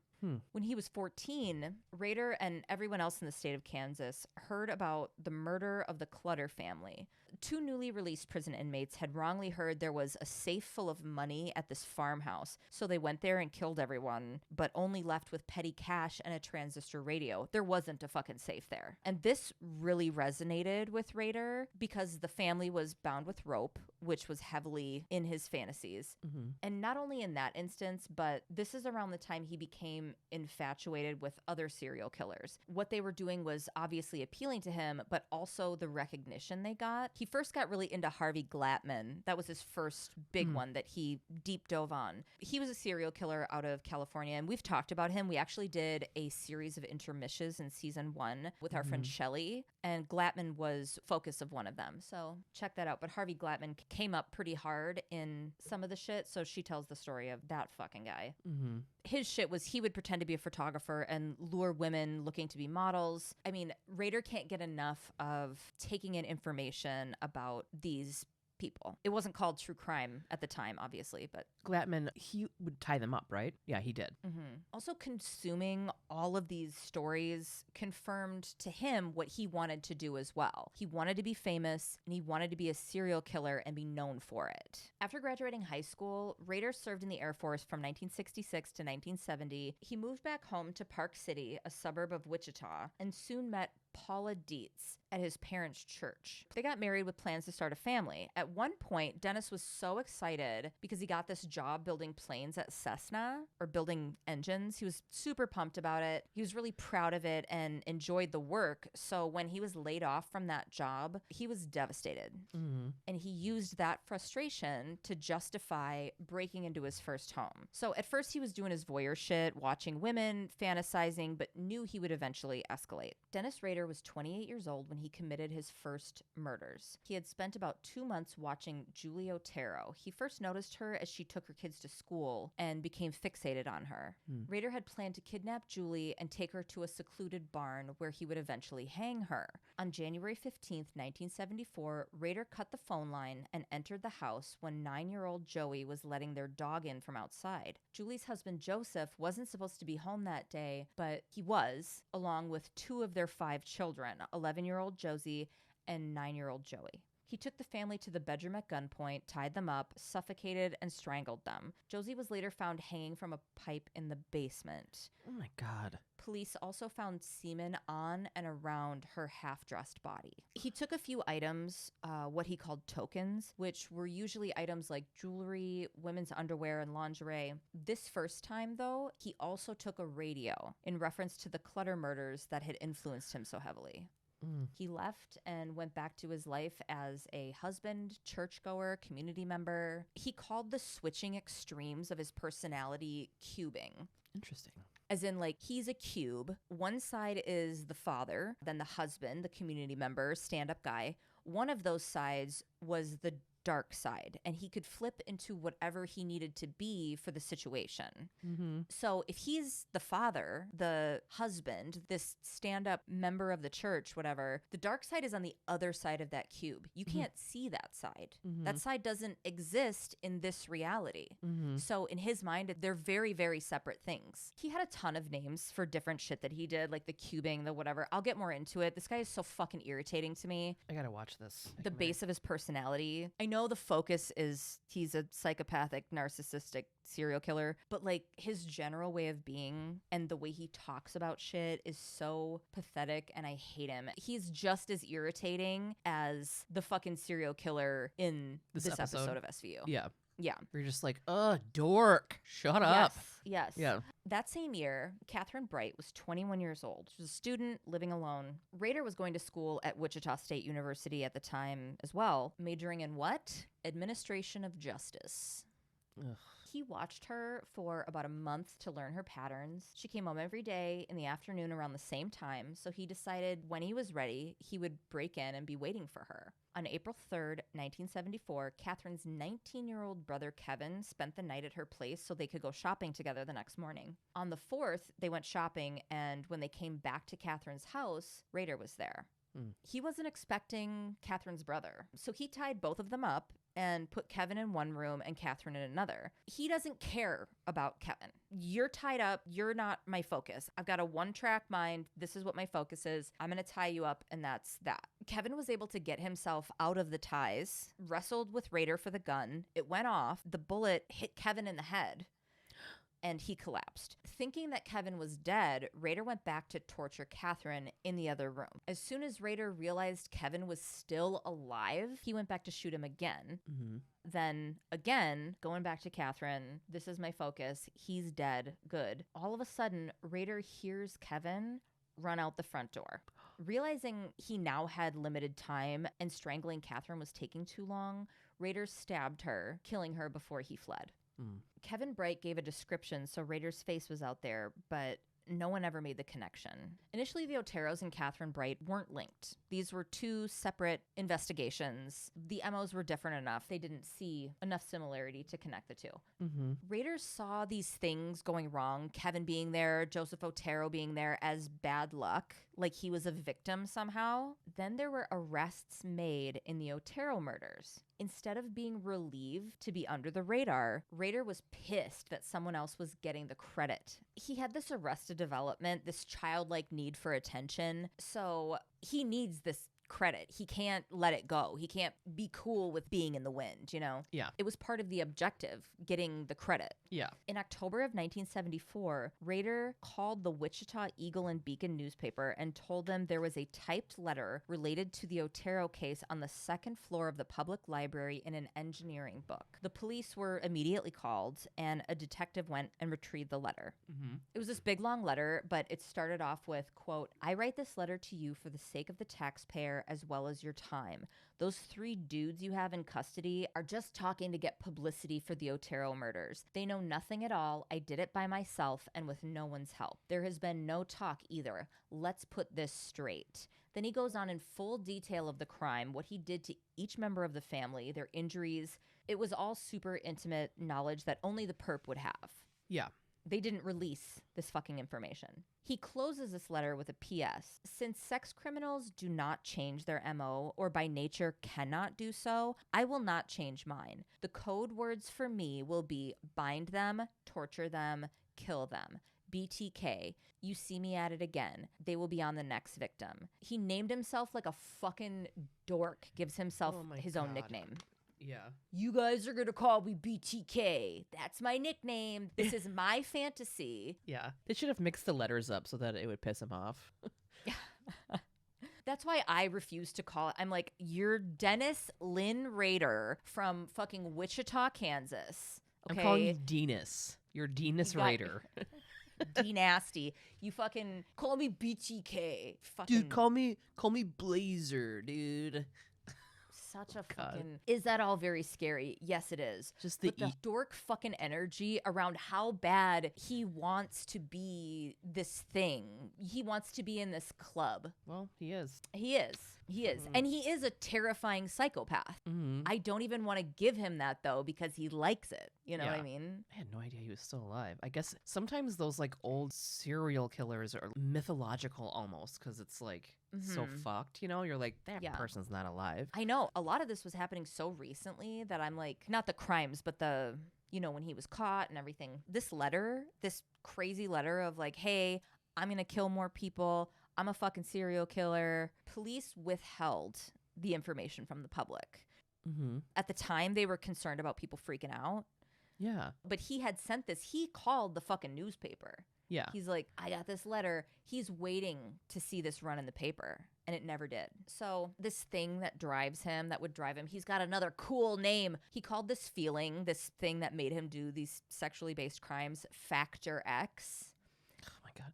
People who use X as a thing. I'm talking about you fucking Twitter. Elon Musk. Yeah. Fucking shut up. Factor X. It was like a way to not take responsibility and simultaneously make him special. He has this thing that others don't, and it's a very special thing that people like myself and Son of Sam and fucking these people have that drives me. It's not me. And it's like, okay, well, you're not fucking special and everybody hates you.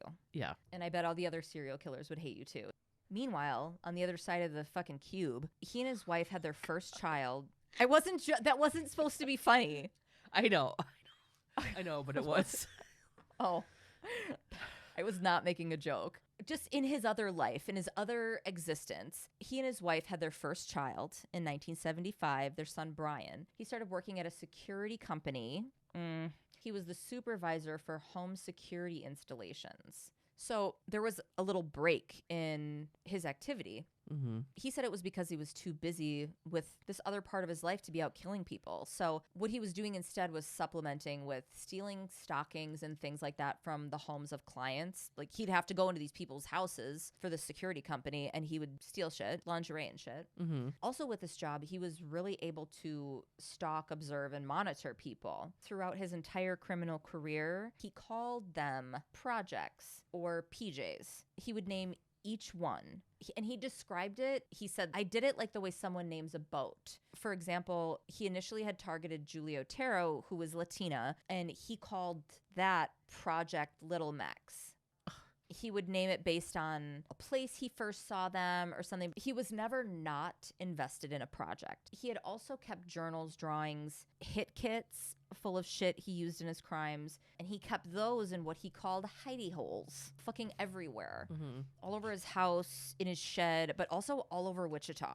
Another interesting and not right thing that he did, because he couldn't be fully hunting people at this time, he would cut out pictures of models out of magazines and shit, like the eyes of one woman and the mouth of another, and he would create a face of this person on a 3x5 card. On the back of the card, he would give her a name and personality traits, you know, things she liked and things she didn't, whatever, like a fucking Playboy centerfold kind of situation.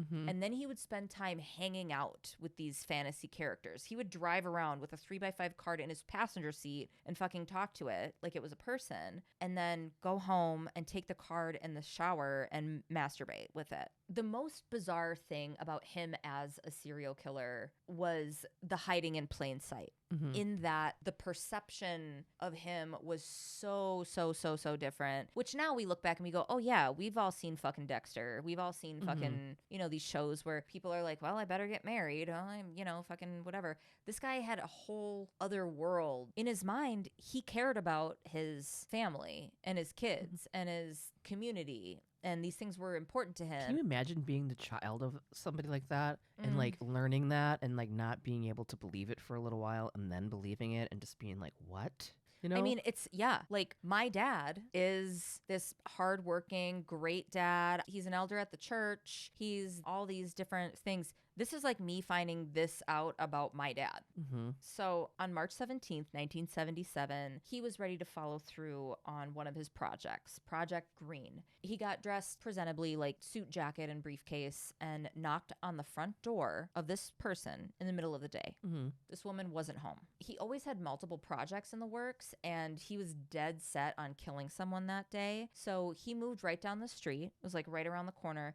to the home of Project Blackout. She wasn't home either. Jesus Christ. Still laser focused on his plan, Rader spotted a little boy walking down the street and decided that his mom must be home. That boy was 6-year-old Stephen Relford. His mom Shirley had sent him to the store to get her some soup because she was homesick that day. Rader stopped little Stephen and showed him a picture of a woman and a child and asked if he knew them. And Stephen told him he didn't, sorry, and continued walking home. 15 minutes after Stephen got home, Rader knocked on their front door. When Stephen answered, Rader pushed past him, pulled a gun, and locked Stephen and his 2 siblings in the bathroom with a blanket and some toys.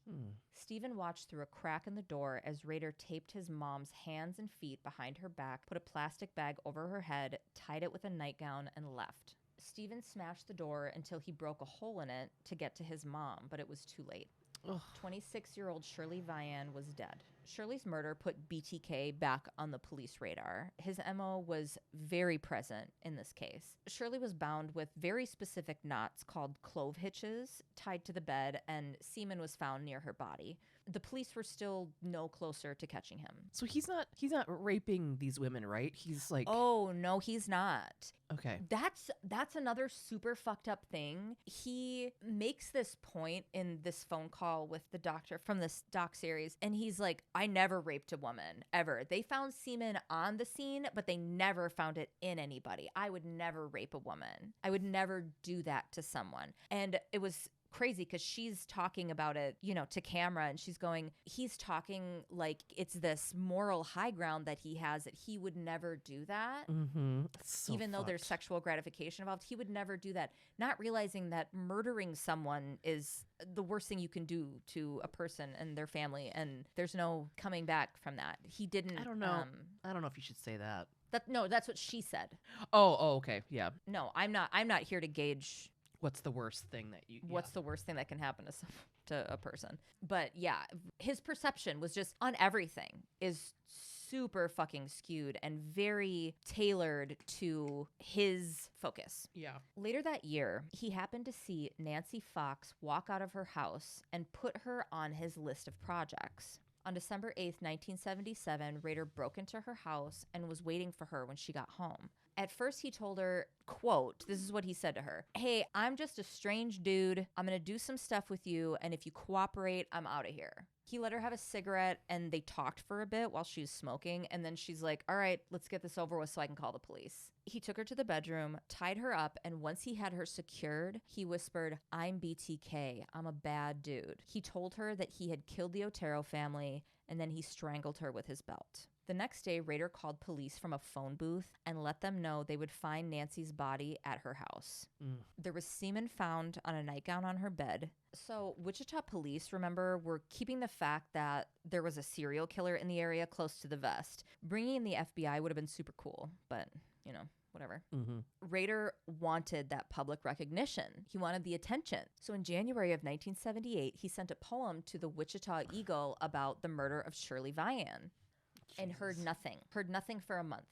I'm wondering if it just wasn't direct enough or if they weren't like, this is from the person who killed her or whatever. I'm not sure why, but this is when he sent a letter into the local television station, KAKE, they call it Cake TV, Channel 10. He went on about the 7 murders he had committed for pages and pages. He drew a diagram of how he left Nancy Fox's body, and he ended the letter with, quote, "How many people do I have to kill before I get my name in the paper?" Just like...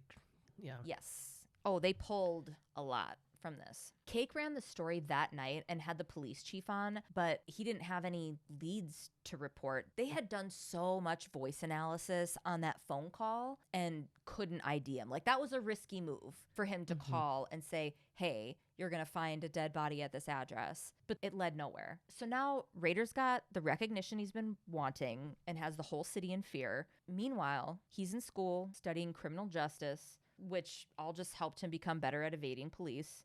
So he's sending these letters. He's wearing rubber gloves, typing them, Xeroxing them, then sending them out. Because, of course, he kept a copy. You know, the letters he would send would sometimes be cut up around the edges. And he only did that just in case he maybe touched it. He was so meticulous about leaving evidence or leaving a trace of himself. Obviously pre-DNA, because his semen was regularly found at crime scenes. In November of 1978, police had traced his letters to a specific copier. So he's got this Xerox copy that he's sending, but they could analyze it and see exactly what copy machine, like find the copier that it was coming from based on the lines on the paper or how the tray was or what the fuck ever. So they traced his letters to a specific copier in the basement of Wichita State University. Okay. So they knew there was a connection there. They said this publicly. So after that, Rader would Xerox his letters, then Xerox the Xerox at multiple places before he would send it. Then Rader got really busy with his other life again after this. Paula had just given birth to their daughter Carrie, and Rader graduated from Wichita State, so things were dormant for a long time, and Wichita kind of settled down. Rader was traveling for work at the security company that he had been working at, and then in his job at the Census Bureau, he traveled to different states for that job. During his travel is when he would have what he called motel parties. He would take a suitcase full of his shit, his tokens, binding tools, camera equipment, all this shit. He'd have a lock on the suitcase, take that with him on his work trips. And when he would be at the motels at night, he would get dressed up in all the lingerie and underwear and tie himself up and take pictures. He would fantasize about being the victim in the murders that he committed. Being tied up or doing the tying were both things for him. There were no murders for 7 years. Until he had made his neighbor, 53-year-old Maureen Hedge, a project. Aww. He's a Cub Scout leader at this point. Oh, God. On April 27th, 1985, he takes the boys out for a camping trip, which is a perfect alibi. He gets camp all set up and makes an excuse to run back home for something. In the evening, he goes to Maureen's house, cuts the phone wire, and breaks in. He hid in the closet as she came in with a man she'd been dating. She'd been seeing this guy. He didn't live with her or anything, but they had been out on a date. They go back to her place. Good for her. He's just sitting in the closet waiting and watching for a couple hours before this guy leaves. When Maureen's date left and she went to bed, Rader came out of the closet and killed her. But he didn't leave her there. He took her body to Christ Lutheran Church, where he was the church president. He had keys to the building and had stashed materials there. He posed her and took photos of her before disposing of her body and heading back to camp.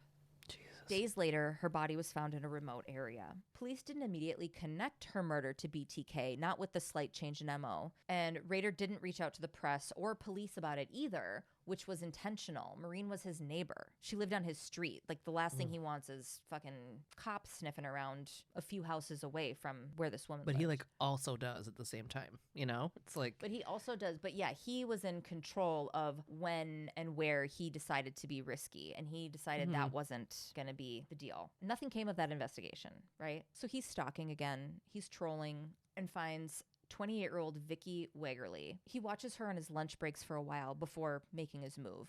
On September 16th, 1986, Rader's dressed up as a telephone service employee. He's got a hard hat and a tool belt, just a little costume. Because, Yeah. I mean, the thread for him is that it's fucking fun. This is fun. This is fun. I got to shake it up, do something different this time. When he knocked on her door, she was immediately really wary of him and mentioned her husband would be home at noon, which was extremely close to the time that it was. Let's say it's like 10 to 12 or something, or who knows? Close enough that I'm guessing she was like, oh, do you want to wait till my husband gets home? Do you want to come back around? Her gut was telling her this, but this was part of it for him. And he was too hyper-focused on his goal. So he eventually just convinced her to let him inside. Like, oh, yeah, I talked to your husband and I need to blah, blah, blah, blah, blah, whatever. He seems very normal. He pretended to work on the phone for a moment, but then as Vicky's toddler Brandon played on the floor and she turned to look at him, Rader attacked her. He took her to the bedroom where he bound her and tied a noose around her neck before shoving her under the bed. Shortly after he fled, Vicky's husband Bill came home to find his wife in that state. And her heart wasn't beating. So he came in and he's like, my baby's sitting here in the living room by himself. Where the fuck is my wife? And that's what he finds. He called 911 immediately and she was taken in for emergency life-saving treatment, but then was declared dead 15 minutes after arriving at the hospital. And that was one that police didn't tie BTK to at all. Yeah. Bill was the main suspect. Her husband was the number one only suspect. And it couldn't be pinned on him, so they just never had enough to arrest him for it. But it was a common belief that Vicky's husband had killed her. For years, this is what the belief was. On the evening of January 19th, 1991, Dolores Davis, she went by D, came home from a dinner date and went to bed. That same night, Rader was on a Boy Scout winter campout. He snuck away after dark, you know, like kids are in their tents and whatever the fuck. Yeah. And headed over to Dee's house. Like I said, she was already a project, so he had a plan. When he got there, Rader threw a cinder block through her patio door. And so she wakes up to this crash, comes out, and there's a fucking man in her house. And he goes, I'm running from the police. I'm not going to hurt you. I need to take your car. I'm going to take some money, but I need to buy myself some time. So I'm going to tie you up before I leave, which is like movie shit. Yeah. She's disoriented and is like, okay, you tie me up, you leave. Like, that's okay, fine. Yeah. Take whatever you want. Let's go. Let's get this done. Yes. Yeah. As soon as he got her tied up, he told her, I'm BTK. I'm a bad dude. And then he strangled her with a pair of her own pantyhose. One of the big things for him was seeing the wave of fear and realization that they were going to die come over his victims. Like, that look was one of his big things that he fucking got off on. Yeah. And he also loved that he had a name that could do this. Yeah. That's why I gave myself a fucking nickname. Fucking Dork. loser. Yeah. Fucking loser. Sick burn on a serial killer, Tasha. This time he did not leave his victim in the house. He took her to a rural bridge, posing her, taking photos of her before leaving her there. The next day, Dee's boyfriend reported her missing. Yeah. Sliding glass door fucking shattered and she's gone. Like, suspicious immediately. Yeah. And so there's a lookout. There's a fucking APB. So Dee's boyfriend reported her missing the next day. All the cops know about it. They're told, be on the lookout. Everybody we stop, suspicious, whatever, go through their vehicles. Like, everybody had allowance to fuck with everybody. Stop and frisk. Like, everybody was on their radar. Supposedly. Rudy Giuliani in fucking Kansas. Full blown. I mean, this woman's missing. Mm-hmm. So Rader's still out Boy Scouting. The next night, he went back to visit Dee's body, leaving the Boy Scouts at their camp out, whatever. That's so weird because he doesn't like normally do that, right? No, yeah, this is different. It was like every other time he left them there. But he did the church thing, which he didn't have to do because that was in a vacant house. And then he did the outside bridge thing. And it maybe was to try other, because he was constantly having these fantasies and like writing shit and drawing shit. There was a drawing that he did. I think it was called The Silo of Terror. And he wanted to have a silo and have it full of torture devices, like fully Ed Gein farm, and have it full of torture devices. And like, I mean, drew it like the way a little kid would draw a dream house. Yeah. It was very fucked up. So all I'm thinking is that he was like, I want to try this. I want to try this. But the core of it was the fear, intimidation, strangulation. There were key things that were like, this is every time. This is what I do. This is how I do it. Yeah. What a fucking loser piece of shit. What the fuck? Yeah. Okay, I know I'm like, hot take. What a fucking loser. But it's just like, what? How? There aren't words to describe like the disgust and Yeah. absolute level that my mind is blown that someone's mind works this way. Yeah. So Raider went back to visit Dee's body on the second night of the Boy Scout campout, and he was even questioned by a cop at a gas station because this thing is out. Everybody's looking for fucking Dee. Yeah. He stops at a gas station on his way back because on his way out there, he changed from his troop leader uniform into his fucking skulking clothes or whatever the fuck. He had probably a special outfit that he had a special name for. And he stopped at a gas station on the way back to change back into his Boy Scout gear to fucking turn his cube or whatever. And there was a cop there. And the cop started talking to him about this missing woman and how they have to question people. Meanwhile, he's got her fucking jewelry box, which they were aware was missing. Her jewelry box sitting in his car. God. It's like right there. This is like, who was it that they were either parked out front of a house or they got pulled over. Oh, fucking Jeffrey Dahmer got pulled over with somebody in his fucking trunk. That's right. Yeah. But he was so seemingly normal that the cop didn't suspect him at all and sent him on his way. Didn't even look in his car. I was like, all right, yeah, good luck. Good luck on that. Hope she gets home safe. You know. Yeah. Dee was by that bridge in that ditch for a total of 10 days before being found. After that murder, Ray's stalking continued, but with no murders to report. BTK was supposedly not active. He did have about 55 projects planned, a full spreadsheet, project names, locations. Like their routines and shit? Their routines and then his activity. So it's like tried to make contact, da-da-da-da-da, and he would have a meticulous note about it. I mean, it was a lot, the way this guy kept notes.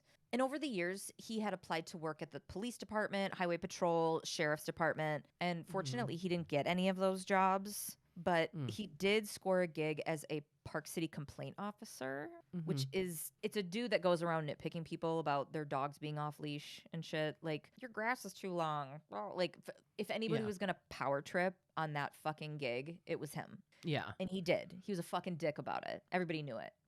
Because when he felt there were rules to be followed, he fucking adhered to them. And he expected everyone else to adhere to them.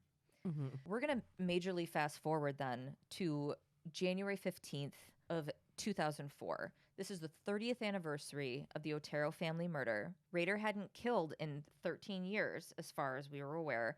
So because there's this huge anniversary of this family's death, this unsolved crime, we don't know who this fucking serial killer was that was torturing a city. Yeah. Terrifying a city. Things get run in the paper. It's being talked about. It's the anniversary of this, right?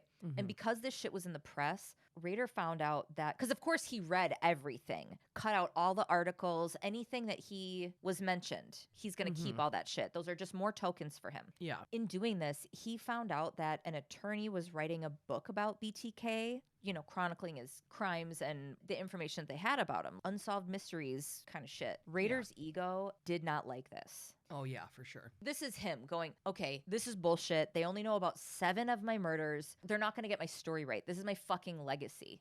I need to be heard. This is fucking ego. Ding, ding, ding, ding, ding. On May 10th, 2004, this is a few months later, the Wichita Eagle and Beacon received photocopies of Vicki Wagerly's ID and a photocopied Polaroid of her the day she died. Along with the images, he sent a letter detailing her murder. They immediately knew that this wasn't a fucking hoax. This wasn't a trick. This wasn't anything. There were no photos taken of her at the crime scene. There were no photos taken of her at the house because she was being rushed to the hospital. It wasn't a crime scene they were taking of a dead body. He took photos. Yeah. So they knew right away it was somebody who was there for the murder. Her case was unsolved. And remember, this is a person everyone thought was murdered by her husband. Yeah. Yeah. Which poor fucking guy, like he didn't, what he probably went through. He probably moved and, I'm crazy. Sure. I mean, Vicki Wagerly was murdered in 1986 and this is 2004. This has haunted him for 18 years. He probably didn't even get an opportunity to fully grieve until 2004 because he has this magnifying glass on him. Raising their baby. Ugh. Wonderfully, all of a sudden, Wichita PD formed a task force of police, FBI, and the KBI. Kansas Bureau of Investigation. Because they're like, this is bullshit. This guy's fucking doing this shit again. We're going to get him this time. This case is being headed up by Lieutenant Ken Landwehr. All right. So he's holding these press conferences with the specific intention of keeping BTK in communication with them in the hopes that he would eventually slip up. FBI profilers knew that this was a game for him, and they were fucking right. They're like, say these specific things. This will keep him on the line with us. This is going to keep him going back and forth. He wants this attention. You need to say these specific things, just like what Huang does. You know, like, yeah, That's exactly what they're doing. Or play into his vanity, or all that stuff. Yeah, right. It's like, well, he sent this thing. It was a pretty tough code to crack. I don't know. I didn't watch the press conferences. But I would be interested to find out what specifically the FBI profilers were like saying. This is important to say. This is. Oh, thanks to mind hunters, the real ones. Okay, now this is going to come in a minute, but at this time, Landwehr was engaging with BTK through these press conferences and using very carefully curated psychological tactics to keep him drawn in. It fucking worked. The communication became extremely consistent. Rader would send tokens, jewelry, clothing that he had kept belonging to the victims. He'd send information to the TV station. Just later that month, in May of 2004, he sent a word puzzle to the TV station with clues to his identity. He, again, wanted the power of the risks that he was taking, but the risk of it was fun. He literally put his address in the puzzle. Yeah. They didn't figure it out. In hindsight, they're like, holy shit, that's his fucking house number. And it says address right there. The word address was... He was just having a blast. He's having a great fucking time. He also had a grandiose sense of being smarter than the police and the public. He could always trick his victims. His whole community was fooled by his regular guy persona, and the police could never catch him. Every time he felt like, ooh, they might be onto me. Ooh, I'm cutting it close. Ooh, this thing is risky. And he didn't get caught. That just confirmed over and over. 30 years. Yeah. It had been 30 fucking years. In his mind, he's untouchable. In January of 2005, he sent a message to Cake TV that he had a correspondence for them on a cereal box hidden at Home Depot. And so they scour it. They scour the place. Nobody found anything until days later when this employee came back from vacation and was like, oh yeah, there was this cereal box tossed in the bed of my truck. Somebody had written BTK bomb on it. I figured it was a joke, so I just took it home and tossed it. Like, this guy didn't hear the fucking news. He probably went fishing and was like, what the fuck? People throwing trash in my shit. Jesus. So police got the surveillance tape from the parking lot. They're like, well, at least we can maybe get something out of it. They got the surveillance tape, and although they couldn't see him because that's not how surveillance footage works, SVU, they were able to make out that he drove a dark-colored Jeep Cherokee. Just put that in the notes. That seems so serial killer-y to me, to have a dark Jeep Cherokee for some reason. I'm like, of course he has that. Of course. It could be literally any car, and I'd probably be like, of course. At the same time, I mean, this shit's going quick. In comparison to 30 years, there's a few months. Rader decides he wants to be communicating with police directly. Skip the letters and press conference shit. Like, we're kind of friends, you guys. Let's have this be us for just a bit. Yeah. Yeah, he still wants the public recognition and the attention, but in his mind, they're all doing this. Okay? They're on the same page with him. Yeah, it's like a game for all of them, he thinks. Yeah, they're all playing a game. This is fun for everybody. Yeah. Because remember, the way that the lieutenant is communicating through the press conference, like, come find me. There are specialists. Yeah.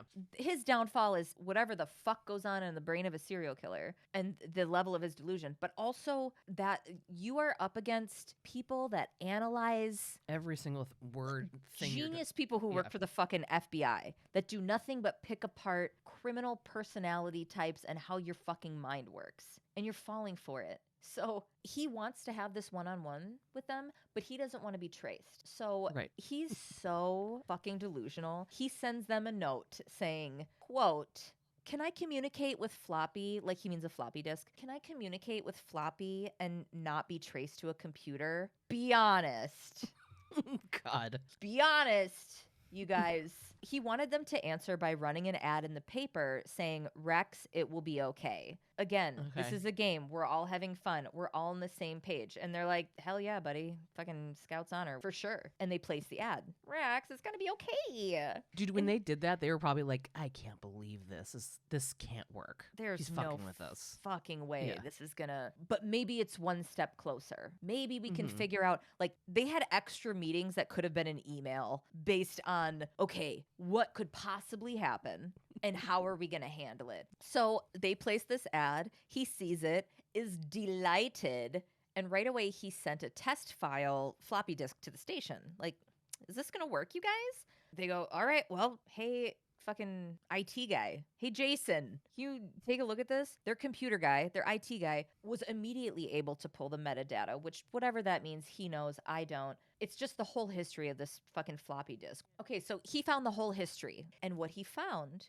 was that it had been used a couple places, but it had been used at Christ Lutheran Church. And to that portion of it was a name attached, Dennis. A quick, slick, tiny little search shows them the president of the church is named Dennis Rader. Cops are like, this can't be. I wonder how long it was before they were like, this can't be this easy. This can't be. What a fucking idiot. This has got to be this guy has eluded capture for 30 years. Yeah, but you know what? You know how it is too when you're like older, you're getting older and the technology changes and you don't know how it works. Like it was easier in the 70s and 80s for him to get away with stuff because they didn't have For technology sure. like I mean, that. he was so Yeah. careful about fingerprints and all this other stuff. But the main thing, I'll get there, but the main thing wasn't that he didn't understand the technology. The main thing is that he's like, we're friends. And Be honest. I told you to be honest, and I trust Yeah. you because we're friends. Yeah. We're on the same page here. Nobody gets us. It's us, you guys. And they're like, you're a fucking murderer Yeah. and a sadist. You're a fucking psychopath, dude. Yeah. All I'm saying is these cops are like, this has got to be a dead end. This has got to be a fucking trick. He loves riddles and puzzles. There's no fucking way. This He's isn't trying to throw us off to some other guy. Yeah. He's not going to take us from trying to crack the nuclear codes to the first level of Candy Crush. There's no fucking way. Yeah. But here they are. They fucking go to Dennis Rader's house and they see his Jeep Cherokee parked out front. They're like, no fucking way. But they don't want to do anything until they get DNA. Doesn't even make sense. So they leave. They've got Dennis Rader on 24-hour surveillance because Mhm. not on their watch. They get a court order for Kansas State where his daughter had gone to school, right? Mhm. They get access to a pap smear that she had performed 5 years prior. That's so fucked up to me. Yeah. A, I didn't know that they kept pap smears for 5, that they just kept them, period. Yeah, I don't know. B, I just don't, I feel like that feels really violating to me. I mean, Of course. great, it's great because he's a fucking killer and stuff, but still, it's like, I would say the violation would be your dad had a second life of being a very prolific serial killer your whole life. for sure. But no, I It just- totally get what you mean. Something in my tummy feels weird. I'm like, ugh, I don't Yeah. like that, but like why you're dragging her into it. But right. they're like a little lower on my list of people I have critiques for in this story. Of But I get course. I get exactly Yeah. what you mean. It's like, why were they waiting outside somebody's house to go through their trash, and then they went and got a warrant for his daughter's? I mean, in 2004, Munch got a box of fucking noodles a guy was eating out of the trash can and got DNA. yeah. You know what I mean?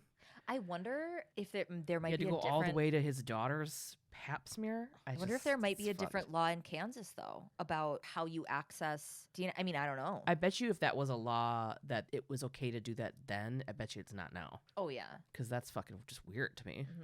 I'm gonna look into But it a little DNA more, stuff 'cause- was like pretty new, you know, ish. as far as the public knew, yeah.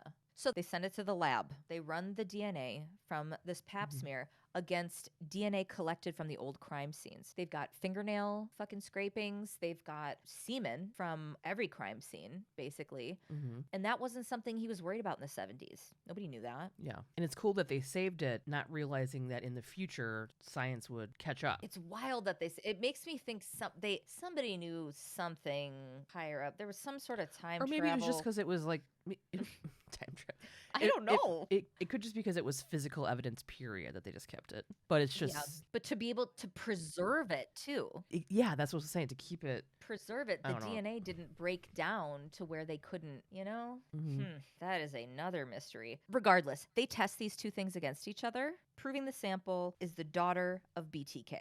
Mm-hmm. On February 25th, 2005, Dennis Rader was pulled over on his way home from his office. It was one vehicle, but then he was immediately surrounded. I mean, it was a huge takedown. Mm-hmm. Once in cuffs, he calmly said, "Would you mind telling my wife I won't be home for lunch? I assume you know where I live."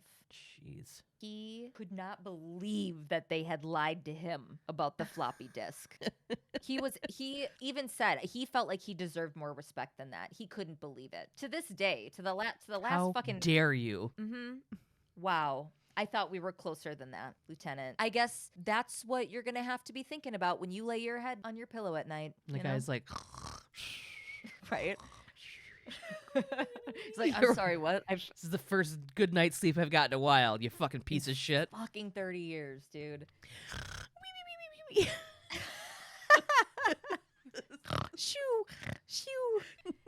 Okay, so he gets arrested. They're like, we fucking have your DNA. We very much know who you are. He told police that most of his notes and filings were in his office at work. He had a filing cabinet with meticulously organized notes, original correspondence, because he always sent Xeroxes. So initially, I guarantee he was sending Xeroxes because he wanted to keep the originals. The OG.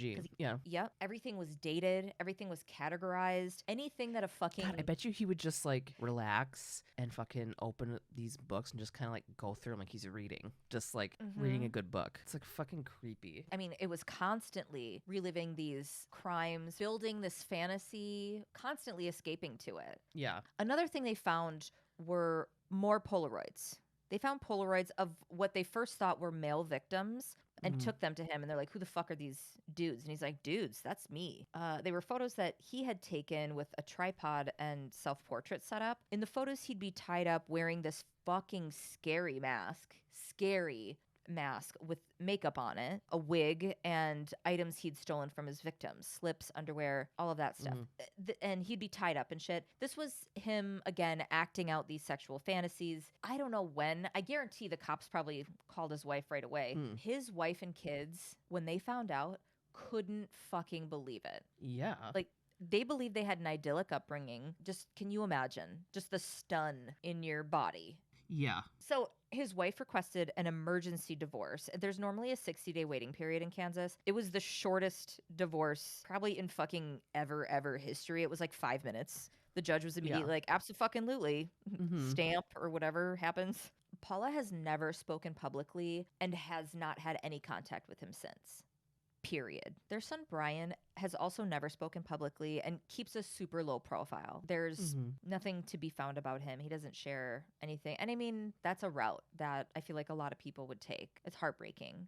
His daughter Carrie, on the other hand, held on to a relationship with her dad for a very long time. She even published a book in 2019 called A Serial Killer's Daughter, My Story of Faith, Love, and Overcoming. But then I read, as of 2021, she had publicly shared she'd filed a no contact order against Dennis Rader and will no longer be in communication with him. So he only has access to a telephone and pen and paper in his cell. Yeah. He doesn't have access to the internet or anything, but he has, like any serial killer, people fucking standing him and writing him shit. People were like internet stalking her and shit on his behalf. And she fucking said no way and realized he's just sick, and she's currently order of protection, not having contact with him. Okay. On June 27th, 2005, this is legit a year and a half after the 30th anniversary, when he was like, I need attention again. Good. He goes before a judge, pleads guilty, and gave a deadpan and unnerving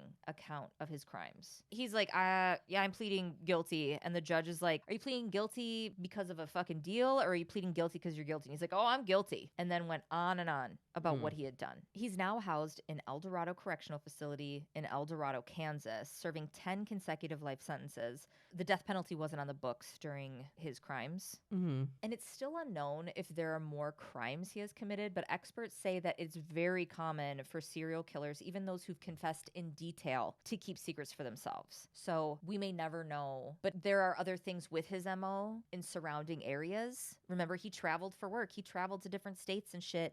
He had fucking hit kits and fucking hidey holes and fucking whatever all over. Yeah. So would I be surprised to learn that there were more in between these long periods where he was inactive, 7 years, 13 years, whatever these chunks were? I would definitely not be surprised. And I would hope that people would be able to find that out before he dies. He's like 78 now. So Yeah. Well, fuck that guy. yeah. There's a lot of stuff in there that I didn't know. I Mhm. don't. I thought I knew more about him, but I didn't. I thought I did too. I was like, all right, I'm just going to crank this out. Hence me not being able to fucking sleep at night. Yeah. So Oh, that's right. You're like, I didn't want to put my. I didn't want my hand. I don't want to put my hand over the edge of my bed. The other day when you were like, let me move in, let me live under your bed, all I thought about was, oh my God, I can't deal with you fucking with me like that. I can't do I it. was like, Is that Gabe or did a serial killer come in, murder my best friend who lives under my bed and take her place? I would make you hold my hand till I fell asleep. I have 2 children. Actually, I'd already. be on the ground going like this, like, play with me here. Next week, we have season 6, episode 5, Outcry. A missing teen is found, and she tells the gang that she was kept prisoner by 3 dudes in uniforms. But from what I'm reading, it sounds like they don't really believe her. Eye roll, eye roll, eye roll. Okay. Mhm. Rate and review us, guys. Email us at svupod@gmail.com. If you want to send us stuff, you totally can. I mean, you don't have to, but we love it. P.O. Box 176, Deforest, Wisconsin, 53532. And check out our Instagram at svupod. We got all kinds of merch too. We got all kinds of merch. Go to svupod.com. You can go to our shop and there'll be a link to our TeePublic there. Or you can just go directly to TeePublic and search us. Yeah. Join the Facebook group SVU Pod Elite Squad. We have a chat group on there called Walk and Talk and a book club called Single Tomato. Hashtag Little Bit Loud to find indie pods. And if you are an indie pod, hashtag your shit with Little Bit Loud so other people can find you.